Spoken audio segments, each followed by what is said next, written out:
إن الحمد لله نحمده ونستعينه ونستغفره ونعوذ بالله من شرور أنفسنا ومن سيئات أعمالنا من يهده الله فلا مضل له ومن يضلله فلا هادي له وأشهد أن لا إله إلا الله وحده لا شريك له وأشهد أن محمدا عبده ورسوله أما بعد فإن خير الحديث كتاب الله وخير الهدي هدي محمد صلى الله عليه وسلم وشر الأمور محدثاتها وكل محدثة بدعة وكل بدعة ضلالة وكل ضلالة في النار.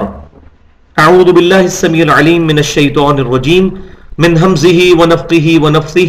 بسم الله الرحمن الرحيم. رب اشرح لي صدري ويسر لي أمري واحلل عقدة من لساني يفقهوا قولي. بسم الله الرحمن الرحيم. إن الله وملائكته يصلون على النبي يا أيها الذين آمنوا صلوا عليه وسلموا تسليما.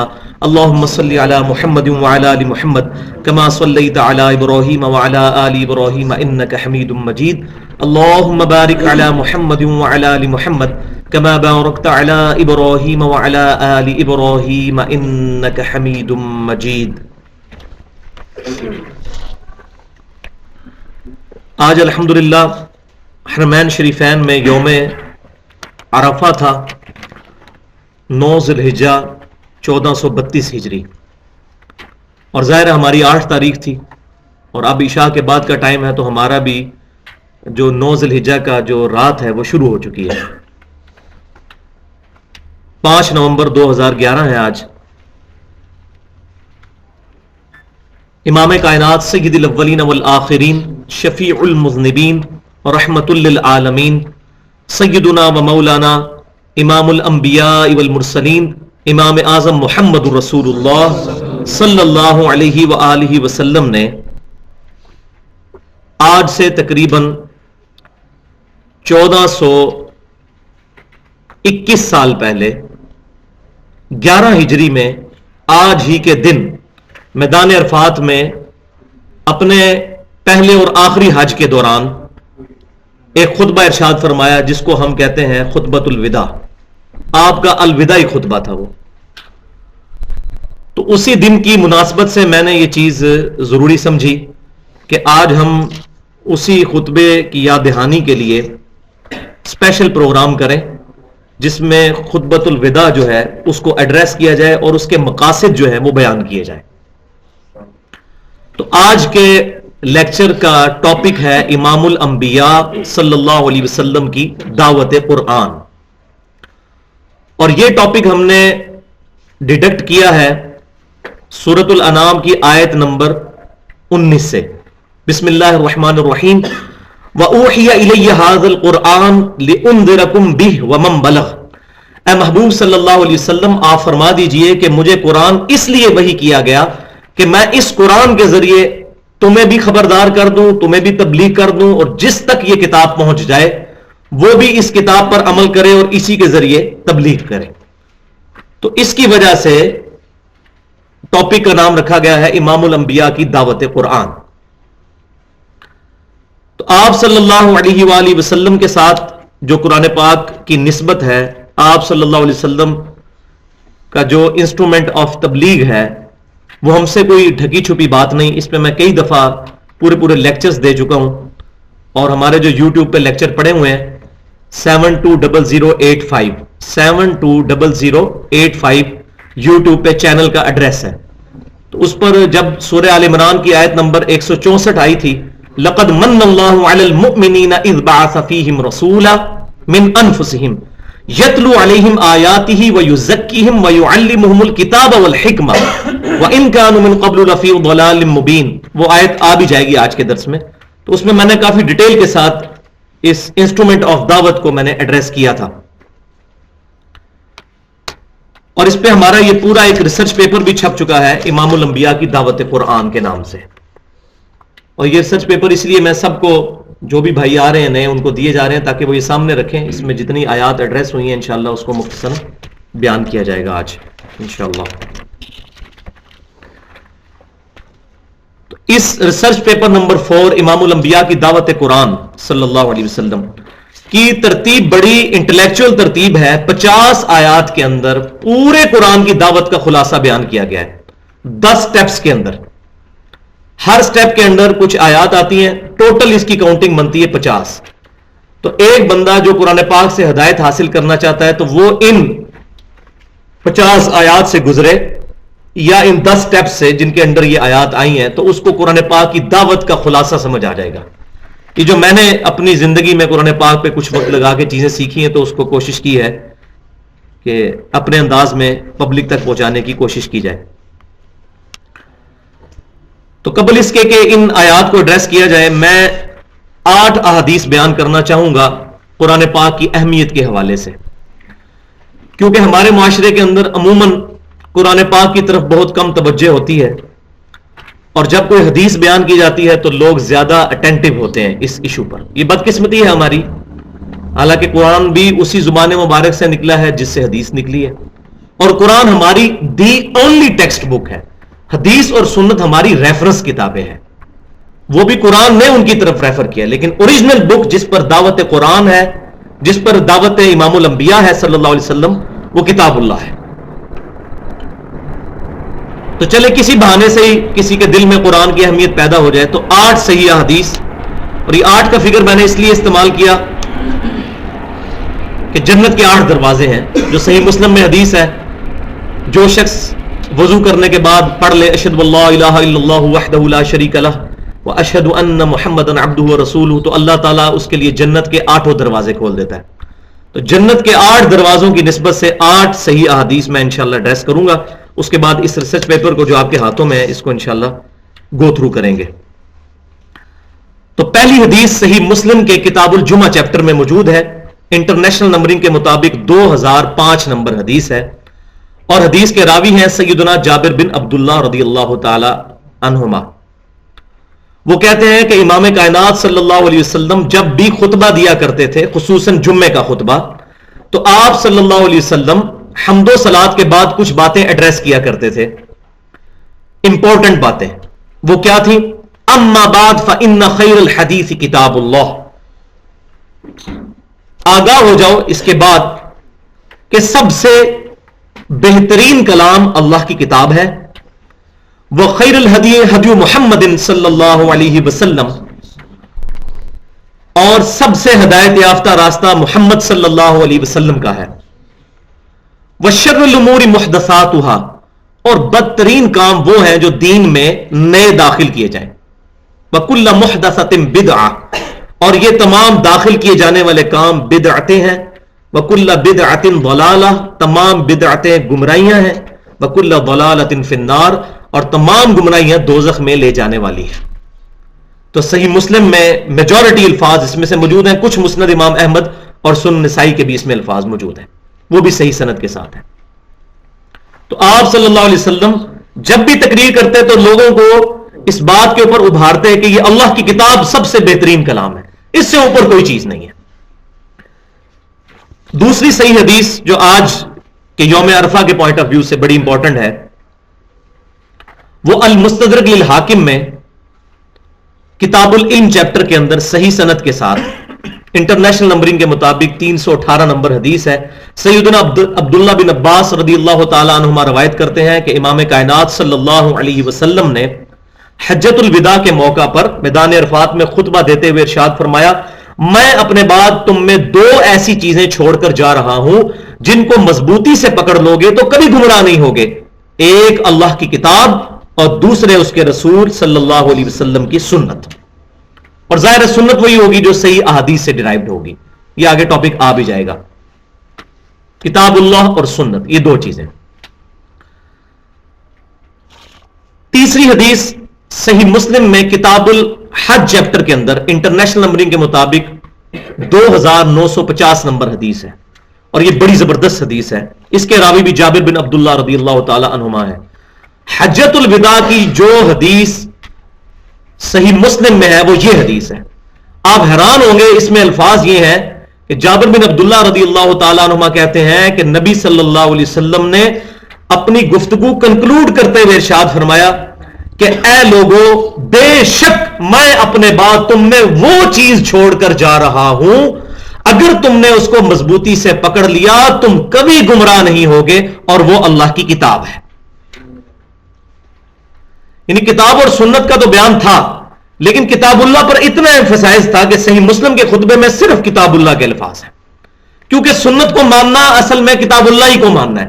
کتاب اللہ ہی نے سنت کی طرف ریفر کیا، اطیعوا اللہ و اطیعوا الرسول، تو کتاب اللہ کی وجہ سے ہی ہم سنت کو مانتے ہیں۔ تو یہ الفاظ کتنے زبردست ہیں۔ ان الفاظ کے بعد آپ صلی اللہ علیہ وسلم نے صحیح مسلم میں الفاظ ہیں، جب یہ آپ نے فرمایا کہ وہ چیز چھوڑ کر جا رہا ہوں، اگر مضبوطی سے پکڑ لو گے کبھی گمراہ نہیں ہوگے، اور وہ اللہ کی کتاب ہے۔ پھر آپ صلی اللہ علیہ وسلم نے صحابہ کرام علیہم رضوان کی طرف متوجہ ہو کر فرمایا کہ کیا میں نے اپنے رب کا پیغام تم تک پہنچا دیا؟ اگر قیامت والے دن اللہ تم سے میرے بارے میں پوچھے گا تو تم کیا کہو گے؟ تو تمام صحابہ کرام علیہم رضوان نے بیک زبان یہ بات کہی کہ اللہ کے رسول صلی اللہ علیہ وسلم، آپ نے اللہ کا پیغام پہنچا دیا، اس کا حق ادا کر دیا، اور آپ نے ہماری بڑی خیر خواہی فرمائی۔ پھر آپ صلی اللہ علیہ وسلم نے اپنی شہادت کی انگلی بلند کی آسمان کی طرف، ایک دفعہ آسمان کی طرف، پھر نیچے، 3 دفعہ ایسے آپ نے کیا، اور کہا اللہم اشہد اللہم اشہد اللہم اشہد، اے اللہ گواہ رہنا، اے اللہ گواہ رہنا، اے اللہ گواہ رہنا۔ تو آپ صلی اللہ علیہ وسلم نے اللہ تعالیٰ کو گواہ بنا لیا اس بات پر کہ امت محمدیہ صلی اللہ علیہ وسلم نے یہ بات ایکسپٹ کر لی کہ آپ صلی اللہ علیہ وسلم نے دعوت قرآن ان تک پہنچا دی ہے۔ چوتھی حدیث صحیح بخاری اور صحیح مسلم کی متفق علیہ حدیث ہے۔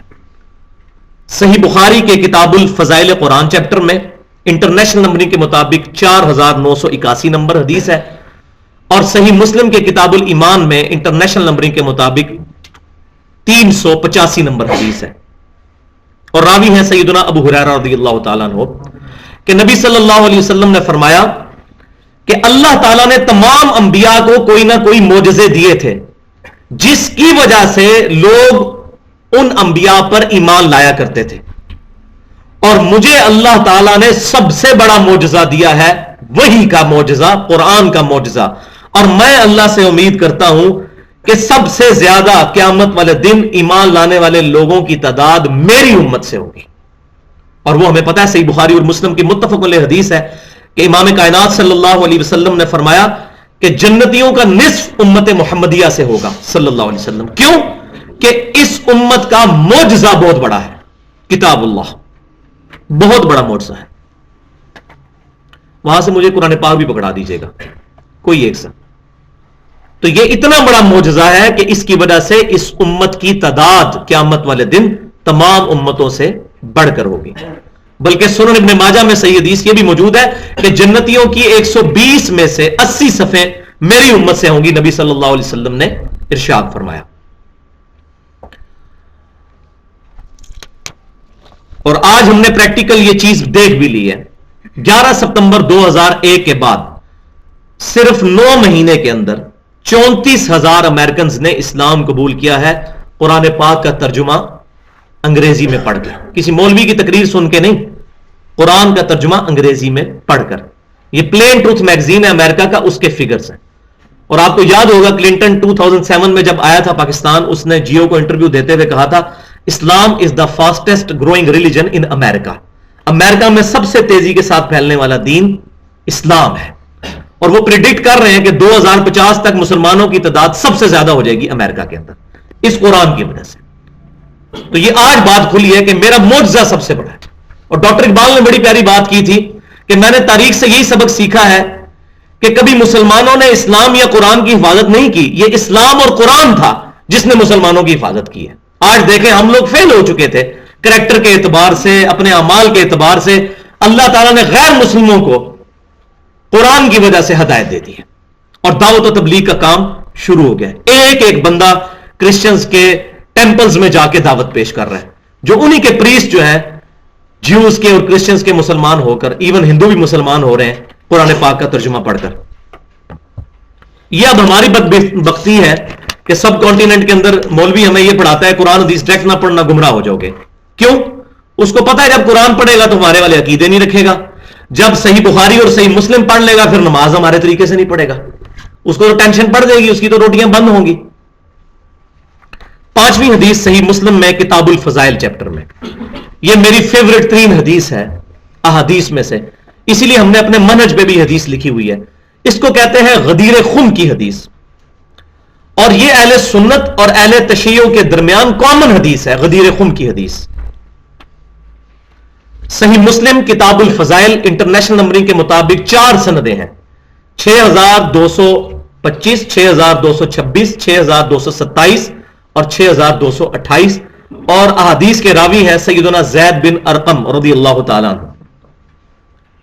وہ کہتے ہیں کہ نبی صلی اللہ علیہ وسلم حجۃ الوداع سے جب واپس آ رہے تھے تو مکے اور مدینے کے درمیان ایک خم نامی گاؤں تھا، غدیر خم، جہاں آپ صلی اللہ علیہ وسلم نے روٹین سے ہٹ کر سب لوگوں کو جمع کیا، اونٹ کے پالان کا ممبر بنایا گیا، آپ صلی اللہ علیہ وسلم اس ممبر پر چڑھ کر آپ صلی اللہ علیہ وسلم نے خطبہ ارشاد فرمایا، جس کے الفاظ صحیح آپ اندازہ لگا لیں گے، اور اس کی امپورٹنس اتنی زیادہ ہے کہ یہ حجۃ الوداع کے خطبے کے بھی بعد والا خطبہ ہے، اس کو بھی سپرسیڈ کرنے والا خطبہ ہے۔ الفاظ کیا ہیں؟ اے لوگوں آگاہ ہو جاؤ، میں بھی ایک انسان ہوں، قریب ہے کہ اللہ کا قاصد یعنی موت کا فرشتہ میرے پاس آئے اور میں اس کی دعوت قبول کر لوں۔ میں اپنے بعد تم میں 2 بھاری چیزیں چھوڑ کر جا رہا ہوں، ان میں سے پہلی چیز اللہ کی کتاب ہے، اس میں ہدایت ہے، اس میں نور ہے، تم اللہ کی کتاب کو پکڑو، اپنا تعلق اس کتاب کے ساتھ مضبوط کرو۔ اللہ کی کتاب اللہ کی رسی ہے، جو اس کو پکڑے گا وہ ہدایت پر ہوگا، جو اس کو چھوڑ دے گا وہ گمراہ ہو جائے گا۔ اور پھر زید بن ارقم کہتے ہیں نبی صلی اللہ علیہ وسلم ہمیں ترغیب دلاتے رہے، اللہ کی کتاب، اللہ کی کتاب، اللہ کی کتاب، ترغیب دلاتے رہے۔ اور پھر فرمایا کہ دوسری بھاری چیز میرے اہل بیت ہے، میں اپنے اہل بیت کے معاملے میں تمہیں اللہ سے ڈراتا ہوں، میں اپنے اہل بیت کے معاملے میں تمہیں اللہ سے ڈراتا ہوں۔ کیوں کہ نبی صلی اللہ علیہ وسلم کو یہ غیبی خبر اللہ کی طرف سے دی جا چکی تھی کہ آپ کی امت آپ صلی اللہ علیہ وسلم کے اہل بیت کے ساتھ آپ کی وفات کے بعد برا سلوک کرے گی، لہذا جن لوگوں نے بھی سیدنا حسین رضی اللہ تعالی عنہ کو ڈائریکٹلی شہید کیا، عبید اللہ ابن زیاد گورنر یا اس کو مختص کرنے والا یزید بن معاویہ، ان دونوں فاسق اور فاجر اشخاص کا معاملہ ہم اللہ کے سپرد کرتے ہیں، وہ تو اللہ تعالیٰ ان سے حساب لے گا، ہم ان کے معاملے میں خاموشی اختیار کرتے ہیں۔ البتہ اس کا یہ مطلب نہیں ہے کہ وہ اس جرم کی وجہ سے جو ہے وہ ہماری عزت کے مستحق رہیں گے کہ ہم ان کو پروٹوکول دیں، کوئی پروٹوکول نہیں ہے، ہم ان سے کوئی محبت نہیں کرتے۔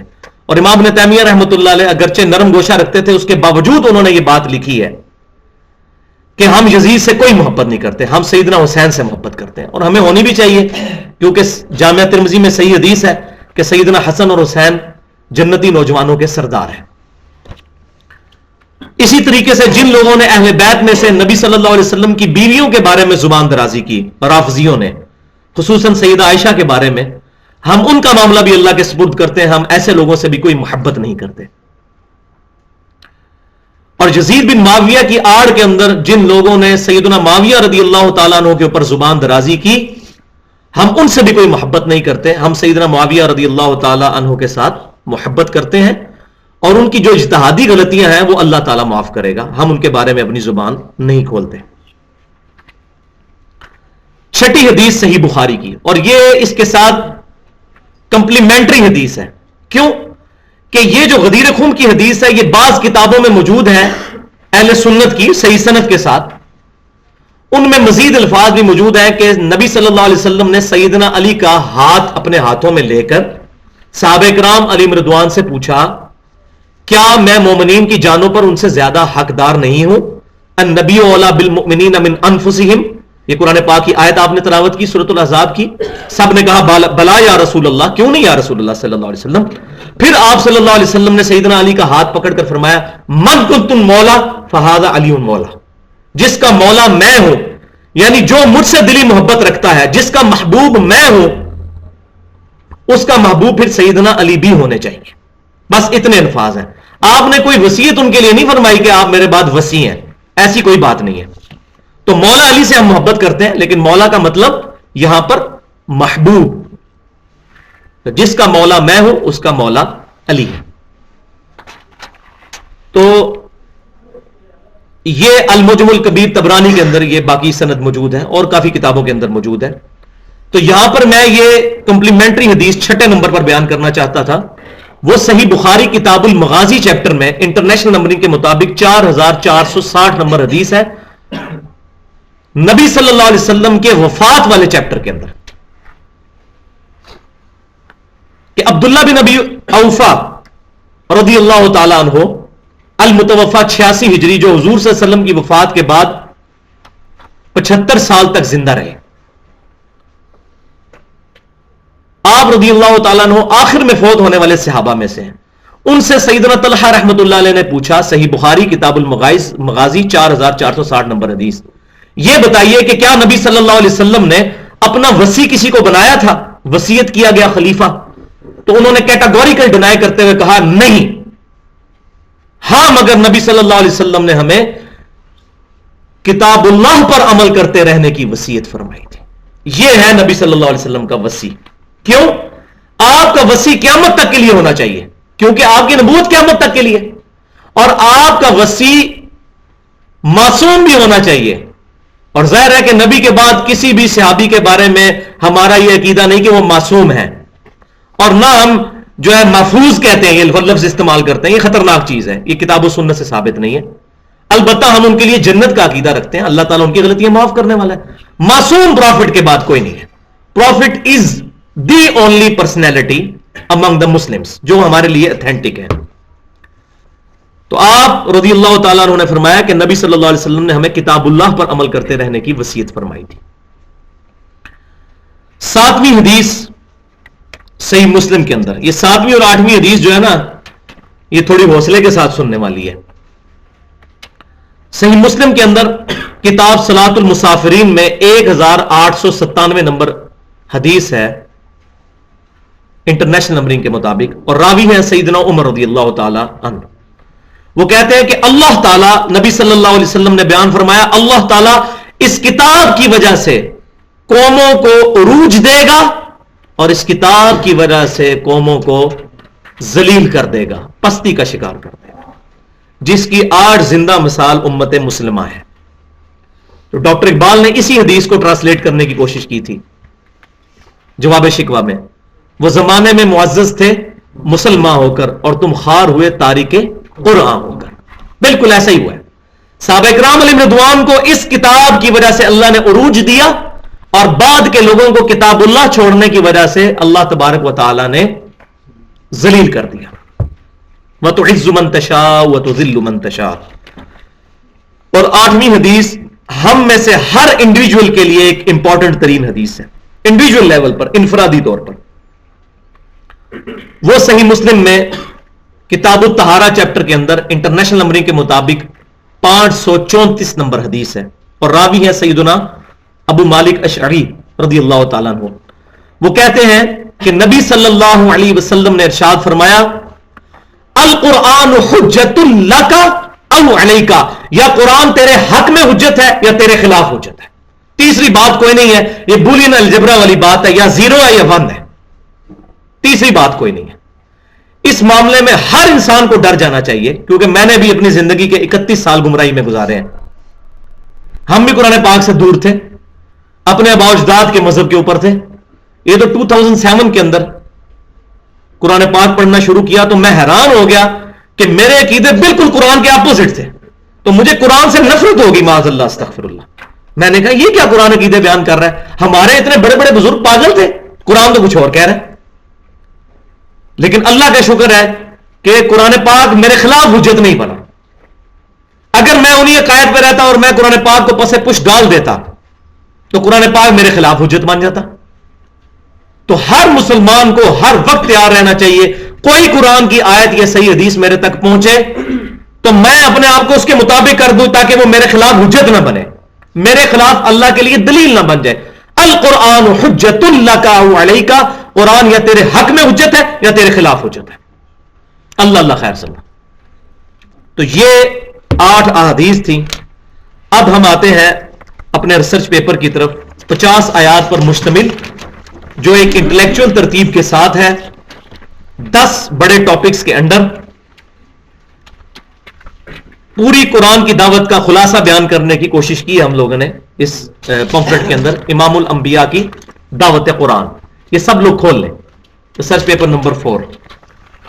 تو اس میں 10 ٹاپکس ہیں. پہلا ٹاپک بغیر ہیڈنگ کے ہے، وہ صرف الفاظ کے اندر ہی ہے کہ سیدنا محمد رسول اللہ صلی اللہ علیہ وسلم کی مبارک تعلیمات وحی یعنی قرآن اور اس کی تفسیر صحیح احادیث شک سے 100% پاک، محفوظ اور صحیح حالت میں ہمارے پاس موجود اور سمجھنے کے لیے آسان ہے. یہ پہلا ٹاپک ہے. اس کے دلیل پر 4 آیات ہیں. اب میں آیات کا ترجمہ پڑھتا جاؤں گا، زیادہ ڈیٹیل میں نہیں جاؤں گا، جہاں ضرورت پڑی تھوڑی بہت کروں گا تاکہ ہم ود ان ٹائم اس کو ختم کر لیں. تو پہلی آیت ہے اس میں سورۃ البقرہ کی آیت نمبر 2. ذالک الکتاب لا ریب فیہ، یہ ہے وہ کتاب جس میں کوئی شک کی جگہ نہیں ہے. ھدی للمتقین، ہدایت ہے ڈرنے والوں کے لیے. اس سے مراد یہ نہیں ہے کہ وہ کوئی داڑھی پگڑی والے ہوں گے، کوئی پرہیزگار لوگ. اس سے مراد ہے جو واقعی زمین و آسمان کی تمام نشانیوں پر غور کر کے اس رزلٹ پر پہنچ جائے کہ ہمیں کسی نے بنایا ہے، ہم کسی کے بنانے سے بنے ہیں، تو فوراً ڈر جائیں گے کہ جس نے ہمیں ہماری مرضی کے بغیر بنا دیا وہ ہماری اکاؤنٹیبلٹی بھی کرے گا. جیسا کہ سورۃ المومنون میں آتا ہے افحسبتم انما خلقناکم عبثا وانکم الینا لا ترجعون، کیا تم نے یہ گمان کر لیا انسان کہ تجھے ویسے ہی ہم نے بنا دیا ہے اور تجھے مر کے ہمارے پاس نہیں آنا. تو جو اس چیز پر غور کرے گا میں کسی کے بنانے سے بناؤں تو وہ فوراً ڈر جائے گا کہ مجھے کوئی پوچھنے والا بھی ہے. تو یہاں ڈر والے سے مراد وہ لوگ ہیں جو واقعی آخرت کی جواب دہی سے ڈرنا چاہیں اور آخرت کی جواب دہی سے بچنا چاہیں. دوسری آیت سورہ حامیم السجدہ کی آیت نمبر ہے 42. لا یأتیہ الباطل من بین یدیہ ولا من خلفہ، اس کتاب میں باطل نہ آگے سے داخل ہو سکتا ہے نہ پیچھے سے داخل ہو سکتا ہے. کیوں؟ تنزیل من حکیم حمید، یہ قرآن بڑے حکیم اور خوبیوں والے اللہ کی طرف سے نازل کیا گیا ہے. اس میں باطل نہیں داخل ہو سکتا. اور الحمدللہ مجھے اس سے زیادہ کسی اور اجماع پر خوشی نہیں ہوتی کہ اہل سنت اور اہل تشیع کا بھی اس پر اجماع ہے کہ یہ کتاب اللہ ایک ایک لفظ محفوظ ہے. یہ اہل تشیع کے اوپر بعض غالی قسم کے اہل سنت میں سے بعض لوگوں نے الزام لگایا. ان میں ایک گروہ تھا جن کو شیعہ نے خود کافر کہہ کے نکال دیا. آج دنیا میں کسی شیعہ کا یہ عقیدہ نہیں ہے کہ قرآن پاک جو ہے وہ غیر محفوظ ہے. نعوذ باللہ من ذالک، ایسی کوئی بات نہیں. ہم نے کبھی توفیق نہیں کی کہ کبھی کسی شیعہ کے مکتبے سے ان کے پرنٹنگ پریس سے چھپا ہوا قرآن ہی کھول کے دیکھ لیں. ہم مولویوں کے پیچھے آنکھیں بند کر کے لگے ہوئے ہیں. ان کے مولوی ہمارے بارے میں غلط باتیں کرتے ہیں، اہل سنت کے بارے میں ہمارے لوگ زدم زدہ ان کے بارے میں باتیں کرتے ہیں. تو اس میں باطل نہیں داخل ہو سکتا. تیسری حدیث سورہ الحجر آیت نمبر 9. انا نحن نزلنا الذکر، بے شک ہم نے، دیکھیں انا ہم نے، بے شک نحنو ہم ہی نے، نزلنا ہم ہی نے نازل کیا. 3 دفعہ تاکید ہے. کیا بات کرنی ہے آگے؟ وَإِنَّا لَهُ لَحَافِظُونَ، اور بے شک ہم ہی اس کی حفاظت کرنے والے ہیں، کیونکہ ہم نے نازل کیا. تو یہاں یہ بات یاد رکھیں تورات انجیل بھی اللہ نے نازل کی تھی، اس کی حفاظت کیوں نہیں کی؟ اس لیے کہ وہ کتابیں اپنے وقت کے لیے تھیں. اس کتاب نے as an equivalent of prophet نبی صلی اللہ علیہ وسلم کے متبادل کی حیثیت سے قیامت تک امت کے لیے رہنما کی صورت میں رہنا تھا. کیونکہ آپ خاتم النبیین ہیں تو ختم نبوت کی وجہ سے اگر یہ کتاب بھی تبدیل ہو جاتی تو ہم کسی اور نبی تک تو پہنچ نہیں سکتے تھے بغیر کتاب کے. آپ صلی اللہ علیہ وسلم تک پہنچے کا وہی ذریعہ یہ کتاب ہی ہے. اگر یہ بھی ٹیمپر ہو جاتی تو نبی نے تو آنا کوئی نہیں تھا، تو ہم لوگ گمراہی کا شکار ہو جاتے. تو اللہ نے کتاب محفوظ کر دی، نبیوں کا سلسلہ ختم کیا تو کتاب محفوظ کر دی.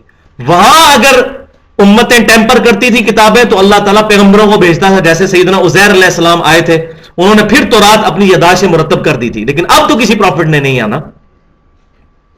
ہاں جھوٹے آئیں گے انبیاء، بخاری مسلم کی متفق الحدیث ہے قیامت سے پہلے 30 جھوٹے دجال پیدا ہوں گے جو یہ دعویٰ کریں گے کہ ہم اللہ کے نبی ہیں. اور سنن نبی داؤد کے مزید آگے الفاظ موجود ہیں. آپ صلی اللہ علیہ وسلم نے فرمایا انا خاتم النبیین لا نبی عبادی. جامعہ ترمذی میں بھی حدیث موجود ہے, میں خاتم النبیین ہوں, خاتم بھی ہوں اور خاتم بھی, دونوں, میرے بعد کوئی نبی نہیں. تو آپ صلی اللہ علیہ وسلم کی ختم نبوت کا تقاضا تھا یہ کتاب قیامت تک کے لیے محفوظ ہوتی. یہ وجہ ہے اس کی, ٹیکنیکل ریزن. تو یہ آیت, اس کے بعد ایک آیت جو 4 دفعہ ایک سورت میں ریپیٹ ہوئی ہے, اور یہ قرآن کا اسلوب ہے کہ ایک سورت میں اگر 2 دفعہ بھی کوئی آیت ریپیٹ ہو جائے وہ بہت امپورٹنٹ ترین ٹاپک ہوتا ہے, 2 دفعہ بھی ہو جائے. جیسے ایک سورت میں ہی ان اللہ لا یغفر ان یشرک بہ ویغفر ما دون ذلک لمن یشاء, بے شک اللہ تعالیٰ اس گناہ کو کبھی معاف نہیں کرے گا کہ اللہ کے ساتھ کسی نے شرک کیا, اس کے علاوہ جتنے گناہ ہیں اگر چاہے گا تو معاف کر دے گا. یہ آیت 2 دفعہ ریپیٹ ہوئی. تو یہ آیت جو اب پڑھنے لگے ہیں سورۃ القمر میں 4 دفعہ کم از کم, آیت نمبر 17, آیت نمبر 22, آیت نمبر 32 اور 40. وَلَقَدْ يَسَّرْنَا الْقُرْآنَ لِلذِّكْرِ فَهَلْ مِن مُدَّكِرٍ, اور بے شک ہم نے قرآن سمجھنے کے لیے, نصیحت حاصل کرنے کے لیے آسان کر دیا ہے. ہے کوئی اس کتاب سے نصیحت حاصل کرنے والا؟ قرآن پاک دنیا کی آسان ترین کتاب بھی ہے اور مشکل ترین کتاب بھی ہے. ہدایت کے لیے اور یاد دہانی کے لیے اور تذکیر کے لیے جو صرف یہ انسان کی ضرورت ہے, یہ دنیا کی سب سے آسان ترین کتاب ہے. ایک موچی کو بھی سمجھ آئے گی, ایک ڈاکٹر انجینئر, ایک انٹلیکچوئل کو بھی سمجھ آئے گی. البتہ اس کی تفسیر میں اگر جائیں تو وہ عام بندے کی ضرورت ہے نہیں, نہ وہ ہدایت کے لیے ضروری چیزیں ہیں. وہ تو آپ جتنا مرضی اس میں پھر قرآن میں وہ ہوتا ہے زن اے مرد مسلمان, تو ڈاکٹر اقبال نے کہا وہ ہوتے جائیں آپ بے شک, لیکن ایز فار ایز ہدایت از کنسرن یہ بک دنیا کی سب سے آسان کتاب ہے. اور ہماری بدبختی ہے کہ یہ وہ کتاب ہے جو دنیا میں سب سے زیادہ پڑھی جاتی ہے, اور یہ وہ کتاب ہے جو دنیا میں سب سے زیادہ بغیر سمجھ کے پڑھی جاتی ہے. اخبار بھی لوگ سمجھ کے پڑھتے ہیں. اب دوسرا ٹاپک, دین اسلام قبول کرنے کے علاوہ اللہ کی بارگاہ میں قیامت کے دن نجات اور کامیابی کا کوئی اور ذریعہ نہیں ہے. اس ٹاپک پہ کچھ آیات ہیں. آیت نمبر 5, بسم اللہ الرحمن الرحیم, سورہ آل عمران کی آیت نمبر 19. ان الدین عند اللہ الاسلام, بے شک اللہ کے حضور قابل قبول دین صرف اسلام ہے. وَمَا اخْتَلَفَ الَّذِينَ أُوتُوا الْكِتَابَ إِلَّا مِن بَعْدِ مَا جَاءَهُمُ الْعِلْمُ بَغْيًا بَيْنَهُمْ, اور یہود و نصارہ اہل کتاب نے جو اس قرآن کے آ جانے کے بعد اس سے اختلاف کیا تو آپس کی ضد کی وجہ سے, جو انسان کی انسٹنکٹ میں ہوتی ہے, جس کو ایڈلر کی سائیکالوجی میں کہا گیا ارج ٹو ڈومینیٹ. ہر شخص کی خواہش ہے کہ میرے پیچھے لوگ چلیں, میں کیوں کسی کے پیچھے چلوں. اسی چیز نے علماء یہود اور نصارہ کو قرآن پاک ماننے سے انکار کرنے پر مجبور کیا. ادروائز آج بھی جو اولڈ ٹیسٹمنٹ ہے تورات میں ڈیوٹرانومی چیپٹر کتاب الاستثناء اس کی باب نمبر 18 کی آیت نمبر 18 موجود ہے کہ اے موسیٰ علیہ السلام, میں تیرے ان امتیوں کے بھائیوں میں سے تیری مانند ایک رسول اٹھاؤں گا, اس کے منہ میں اپنا کلام ڈالوں گا, وہ اپنی خواہش نفس سے کچھ نہیں کہیں گے, وہ وہی کہیں گے جو میں ان کو وہی کروں گا. یہ نبی صلی اللہ علیہ وسلم کے بارے میں پریڈکشن ہے, کیونکہ حضرت عیسیٰ علیہ السلام اگرچہ موسیٰ علیہ السلام کے بعد آئے لیکن حضرت موسیٰ علیہ السلام کی مانند نہیں ہے وہ, کیونکہ ان کی نیچرل ڈیتھ نہیں ہوئی اور ان کی زندگی میں بہت تھوڑے لوگ ان پر ایمان لائے. موسیٰ علیہ السلام پر بہت زیادہ لوگ ایمان لے کر آئے, نبی صلی اللہ علیہ وسلم پر بہت لوگ ایمان لے کر آئے. عیسیٰ علیہ السلام کے والد نہیں تھے, نبی صلی اللہ علیہ وسلم کے والد تھے, حضرت موسیٰ کے بھی والد تھے. تو یہ کافی ساری سملیرٹی موسیٰ علیہ السلام کی حضرت امام کائنات صلی اللہ علیہ وسلم کے ساتھ بنتی ہیں. تو میں نے اس سے ڈیٹیل سے پہلے ایڈریس کی ہوئی ہیں چیزیں. اور دوسرا نیو ٹیسٹمنٹ جو ہے انجیل, اس میں جو گاسپل آف جان ہے, یوحنا کی انجیل باب نمبر 14, وہ نبی صلی اللہ علیہ وسلم کی پریڈکشن کے بارے میں ہے کہ اے میرے حواریوں, میرا دنیا سے تو جانا تمہارے لیے رحمت ہے, میں جب جاؤں گا تو وہ ہستی دنیا میں تشریف لائیں گی, وہ اپنی خواہش نفس سے کچھ نہیں کہیں گے, وہ وہی کہیں گے جو اللہ ان کو وہی فرمائے گا, اور وہ تمہیں میری ہی باتیں یاد کروائیں گے اور وہ دنیا میں میرا نام روشن کریں گے.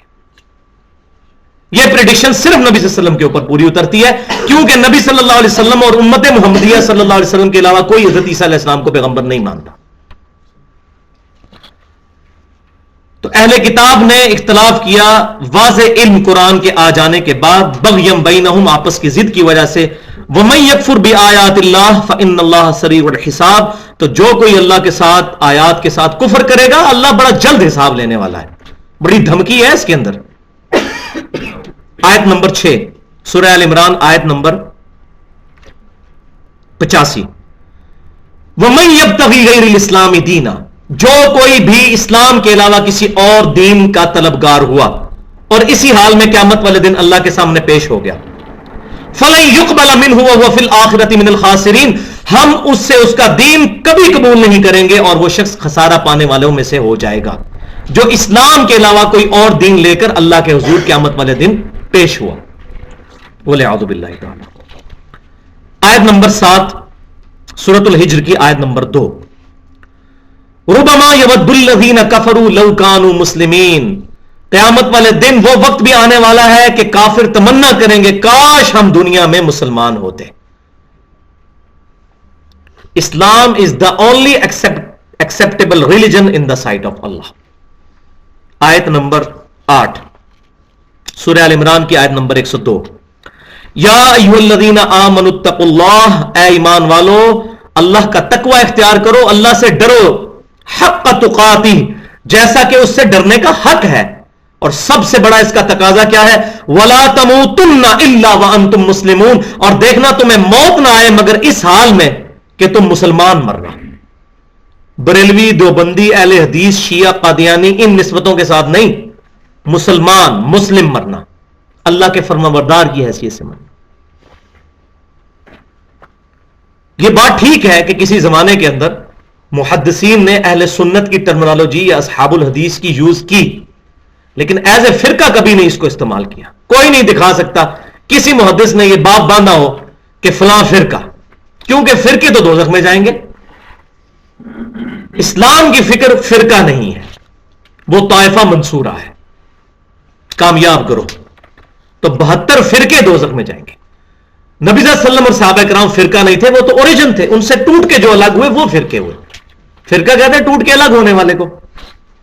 تیسرا ٹاپک، دین اسلام میں اللہ اور اس کے محبوب سیدنا محمد رسول اللہ صلی اللہ علیہ وسلم کے علاوہ کوئی ذات مطلقاً حجت اور دلیل نہیں ہے. اس پہ بھی 2 آیات ہیں. آیت نمبر 9 سورۃ النساء، آیت نمبر 59. یہ امپورٹنٹ ترین آیت ہے اس ٹاپک پہ. یا ایھا الذین آمنوا اطیعوا اللہ واطیعوا الرسول واولی الامر منکم، اے ایمان والو اللہ کی اطاعت کرو اور رسول کی اطاعت کرو صلی اللہ علیہ وسلم، واولی الامر منکم، اور جو تم میں اولو الامر ہو، حکمران بنایا جائے، خلیفۃ المسلمین ہو، اس کی بھی اطاعت کرو، لیکن اس کی اطاعت ایبسولوٹ نہیں ہوگی. کیوں؟ ساتھ ہی آیت میں فرمایا گیا فَإِن تَنَازَعْتُمْ فِي شَيْءٍ، اگر تمہارا جھگڑا ہو جائے کسی معاملے کے اندر، حکمران کے ساتھ جھگڑا ہو سکتا ہے، کسی ایشو کے اوپر اختلاف رائے ہو سکتا ہے، تو پھر کیا کرنا ہے؟ فَرُدُّوهُ إِلَى اللَّهِ وَالرَّسُولِ، تو اپنے معاملے کو پلٹاؤ اللہ اور اس کے رسول کے اوپر، پھر قرآن و سنت سے فیصلہ کرواؤ. اور اس پہ میں نے پورا ایک لیکچر دیا یوٹیوب پہ پڑا ہوا ہے، اسلاف کا نظریہ اسلام، 10 اس میں ایگزامپلس دی ہیں میں نے. لیکن یہ کس کے لیے ہے؟ ان کنتم تؤمنون باللہ والیوم الآخر، اگر تم واقع ہی اللہ پر اور قیامت کے دن پر ایمان لاتے ہو تب تمہارا یہ ایٹیچیوڈ ہوگا کہ تم کتاب و سنت سے فیصلہ کرو گے، ادروائز تو تم اپنے اپنے مولویوں کے پیچھے ہی لگے رہو گے. ذالک خیر، اسی میں ہے تمہاری بہتری، واحسن تأویلا، اور اسی کا انجام بہتر ہونے والا ہے. کس کا انجام؟ اطیعوا اللہ و اطیعوا الرسول کا انجام. باقی جہاں تک معاملہ اجماع کا، وہ اس کے اندر داخل ہے، اطیعوا اللہ و اطیعوا الرسول میں. اجتہاد بھی اس میں داخل ہے لیکن وہ 4تھے نمبر پر آتا ہے. وہ آگے چل کے آ جائیں گی آیات. آیت نمبر 10 سورہ آل عمران کی آیت نمبر 31 اور 32.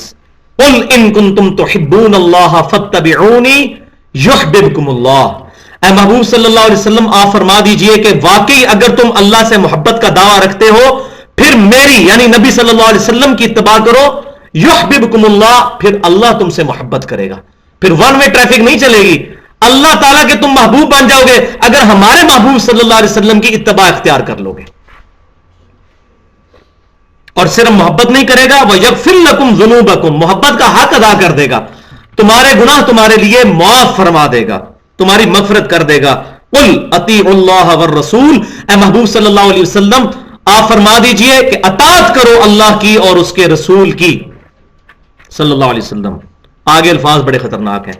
فَإِن تَوَلَّوْا اگر یہ منہ پھیر دیں فَإِنَّ اللَّهَ لَا يُحِبُّ الْكَافِرِينَ وَلِعَاذُ بِاللَّهِ تو بے شک اللہ تعالیٰ ایسے کافروں سے کوئی محبت نہیں کرتا. اب دیکھ لیں کتنے سخت الفاظ ہیں. آگے ٹاپک نمبر 4 آ گیا آیت نمبر 11 سے. ٹاپک نمبر 4 ہے دین اسلام کی سچی تعلیمات ذاتی گمان اور بے اصل اور بے بنیاد خیالات کی بجائے صرف صحیح علم پر قائم ہے. علم پر. آیت نمبر 11 سورۃ الانعام کی آیت نمبر 116. وَإِن تُطِعْ أَكْثَرَ مَن فِي الْأَرْضِ اور اے سننے والے اگر تو زمین پر بسنے والوں کی اکثریت کی پیروی کرے گا تو کیا ہوگا؟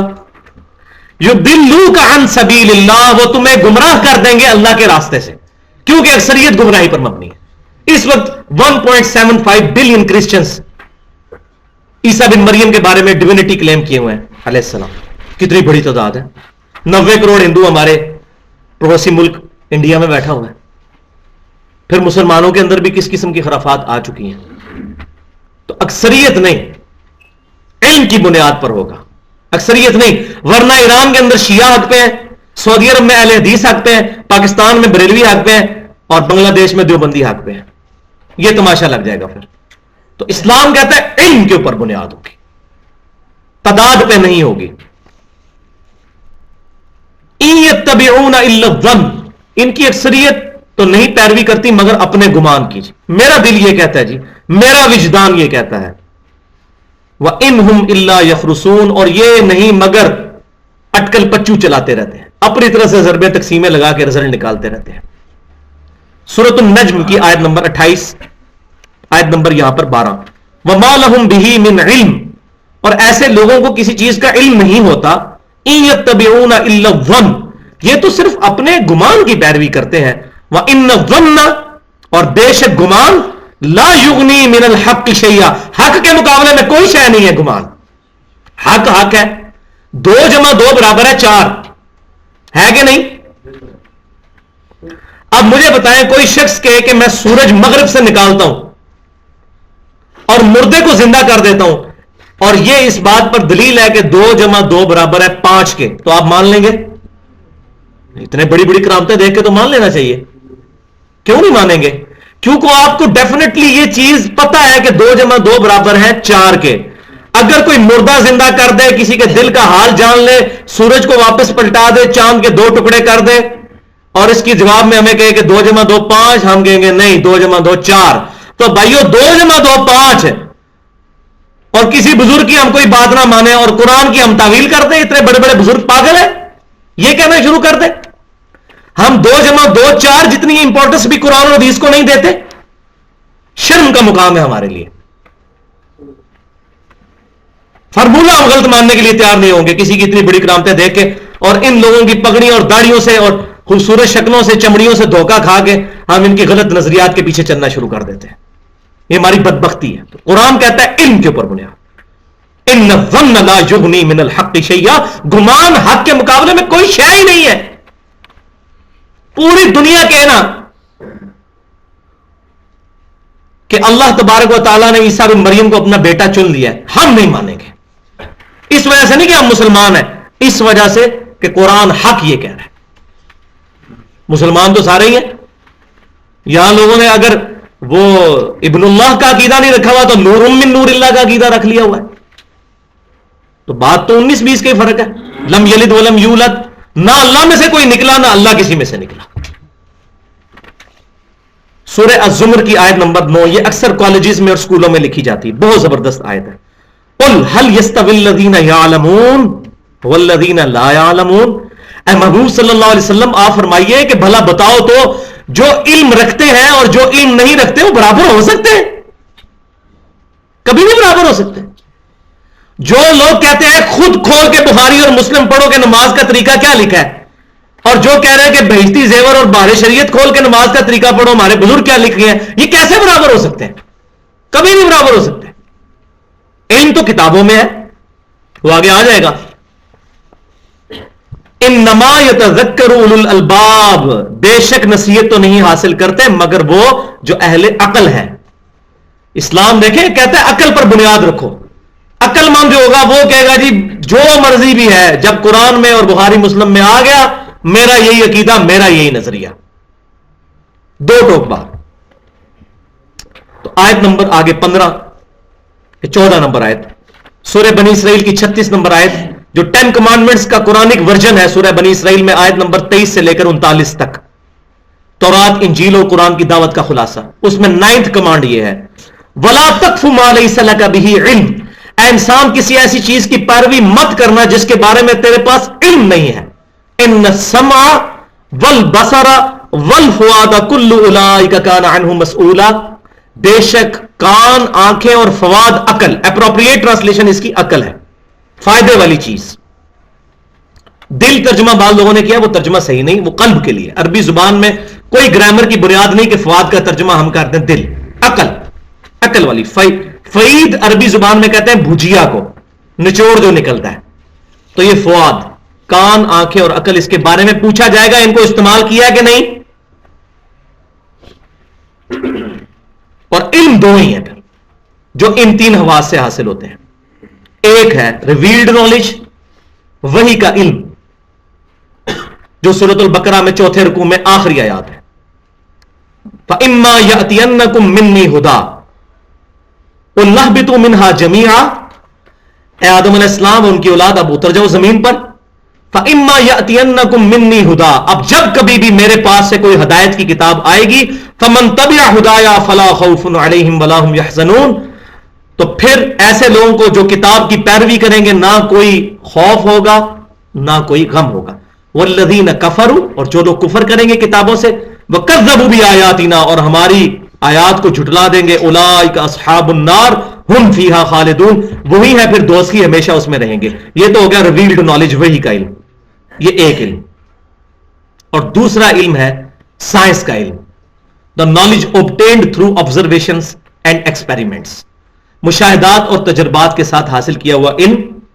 وہ ہے ایکوائرڈ نالج، جو اللہ تعالیٰ نے سورۃ البقرہ کے 4 رکوع کے شروع میں ہی فرما دیا، وَعَلَّمَ آدم الاسماء كُلَّهَا، آدم علیہ السلام کو ہم نے تمام چیزوں کے نام سکھا دیے تھے. ہم جب بھی کوئی چیز انوینٹ کرتے ہیں، ڈسکور کرتے ہیں، پہلے اس کا نام رکھتے ہیں.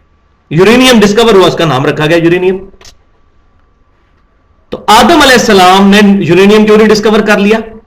اس کی وجہ یہ ہے کہ آدم علیہ السلام کی پوٹینشلی عقل میں اللہ تعالیٰ نے یہ چیزیں ڈال دی تھی، لیکن اس کو ایکسپلور ہوتے ہوئے 10,000 سال لگے. 10,000 سال. جیسے آم کی گٹھلی کو زمین میں بوئیں تو درخت بننے کے لیے 8 سال چاہیے، تو آدم علیہ السلام کو پوٹینشلی جو عقل اللہ نے دی تھی وہ بنوت کے مراحل طے کرتے کرتے ایوالوڈ ہوتے ہوئے اب یہاں تک پہنچ چکی ہے کہ ہم ایک موبائل کے ذریعے ہزاروں میل دور بات کر لیتے ہیں. 500 مسافروں کو اڑانے والے ہم نے بوئنگ 747 اور ایئر بس A380 بنا لیے ہیں. یہ اسی عقل کو، ان السمع والبصر والفؤاد كل اولئک کان عنہ مسئولا. تو 3 چیزوں کے بارے میں پوچھا جائے گا، یہ تمہارا عقل استعمال کی، آنکھیں استعمال کی، کان استعمال کیے، تو حق کیوں نہیں حاصل کیا؟ 5واں ٹاپک ہے دین اسلام، اسی میں 15ویں آیت پہلے 4تھے ٹاپک میں سورہ فاطر کی آیت نمبر 28، انما یخشی اللہ من عبادہ العلماء، بے شک اللہ تعالی کے بندوں میں سے اس کی خشیت اور معرفت اور خوف رکھنے والے وہ لوگ ہیں جو علم والے. ان اللہ عزیز غفور، بے شک اللہ تعالی غالب بخشنے والا ہے. تو علم والے جو ہے وہ اللہ تبارک و تعالیٰ کی معرفت رکھتے ہیں. 5واں ٹاپک، دین اسلام میں تمام علوم کی بنیاد 2 سرچشموں پر ہے. نمبر 1 قرآن اور نمبر 2 سنت. اور سنت وہ جو صحیح احادیث سے، جن کی احادیث کی اسناد صحیح ہوں، ان سے ڈرائیوڈ ہو. تو آیت نمبر 16 اس میں، بسم اللہ الرحمن الرحیم، لقد من اللہ علی المؤمنین اذ بعث فیہم رسولا، بے شک مومنین پر اللہ کا احسان ہوا کہ انہی میں سے ایک رسول کو اٹھایا، من انفسہم، انہی میں سے. اور ان کا منصب کیا ہے؟ یتلو علیہم آیاتہ، وہ اپنی یعنی اللہ تعالیٰ کی آیات ان پر تلاوت کرتے ہیں، وَيُزَكِّيهِمْ، اور اس کے ذریعے ان کو پاک کرتے ہیں، وَيُعَلِّمُهُمُ الْكِتَابَ وَالْحِکْمَةَ، پھر ان کو کتاب اور حکمت کی تعلیم دیتے ہیں. وَإِن كَانُوا مِن قَبْلُ لَفِي ضَلَالٍ مُبِينٍ, اور بے شک اس سے پہلے یہ لوگ کھلی گمراہی میں تھے. کون؟ صحابہ کرام. کتاب اور سنت اور نبی صلی اللہ علیہ وسلم کے آنے سے پہلے صحابہ کرام کھلی گمراہی میں تھے, اور ہم کتاب اور سنت کے آ جانے کے بعد بھی کھلی گمراہی میں ہیں, کیونکہ ہم نے اپنے آپ کو دور رکھا ہوا ان سے. تو کتاب اور سنت کے ساتھ, نبی صلی اللہ علیہ وسلم کے ساتھ رشتہ مضبوط ہوگا تو تب ہم گمراہی سے بچیں گے. تو الحکمہ سے مراد پرائمری تو قرآن ہی ہے, کیونکہ سورہ بنی اسرائیل کی آیت نمبر 39 میں پھر آیا کہ یہ ہے وحی کی باتیں اور حکمت کی باتیں جو ہم آپ کی طرف وحی کرتے ہیں. تو قرآن پہلے نمبر پر حکمت, اور دوسری تمام اہل سنت کی تفاسیر میں حکمت سے مراد سنت ہے.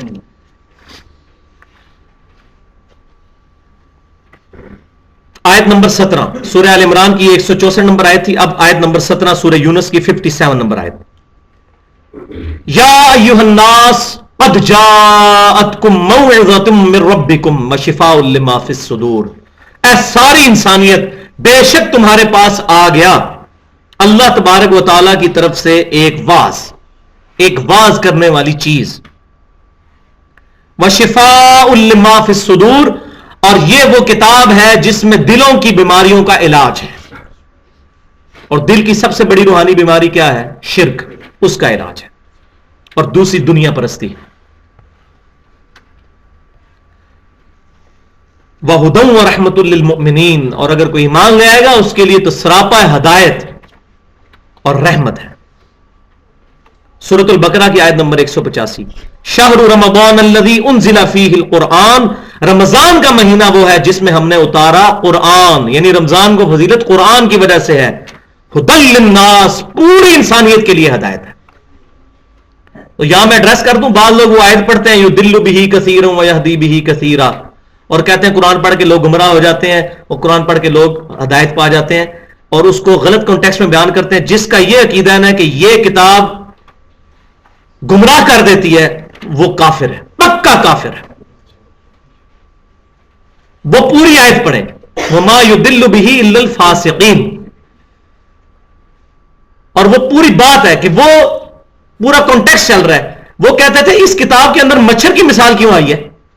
اتنی بڑی کتاب کے اندر اللہ اتنا بڑی ذات, مچھر کی مثال ہے. تو اللہ تعالیٰ نے فرمایا کہ ہمارا مقصد کو اپنا علم جھاڑنا نہیں ہے, بات لوگوں کو سمجھانا ہے,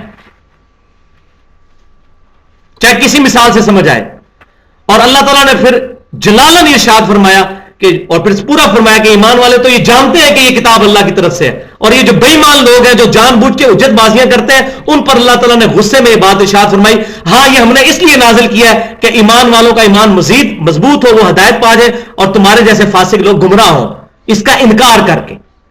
جو کتاب کو پکڑے گا وہ اس میں داخل نہیں ہے, وہ کتاب کو مانتے نہیں تھے, اس لیے اللہ نے فرمایا یہ گمراہ ہو گئے ہیں. علم بس کریو یار,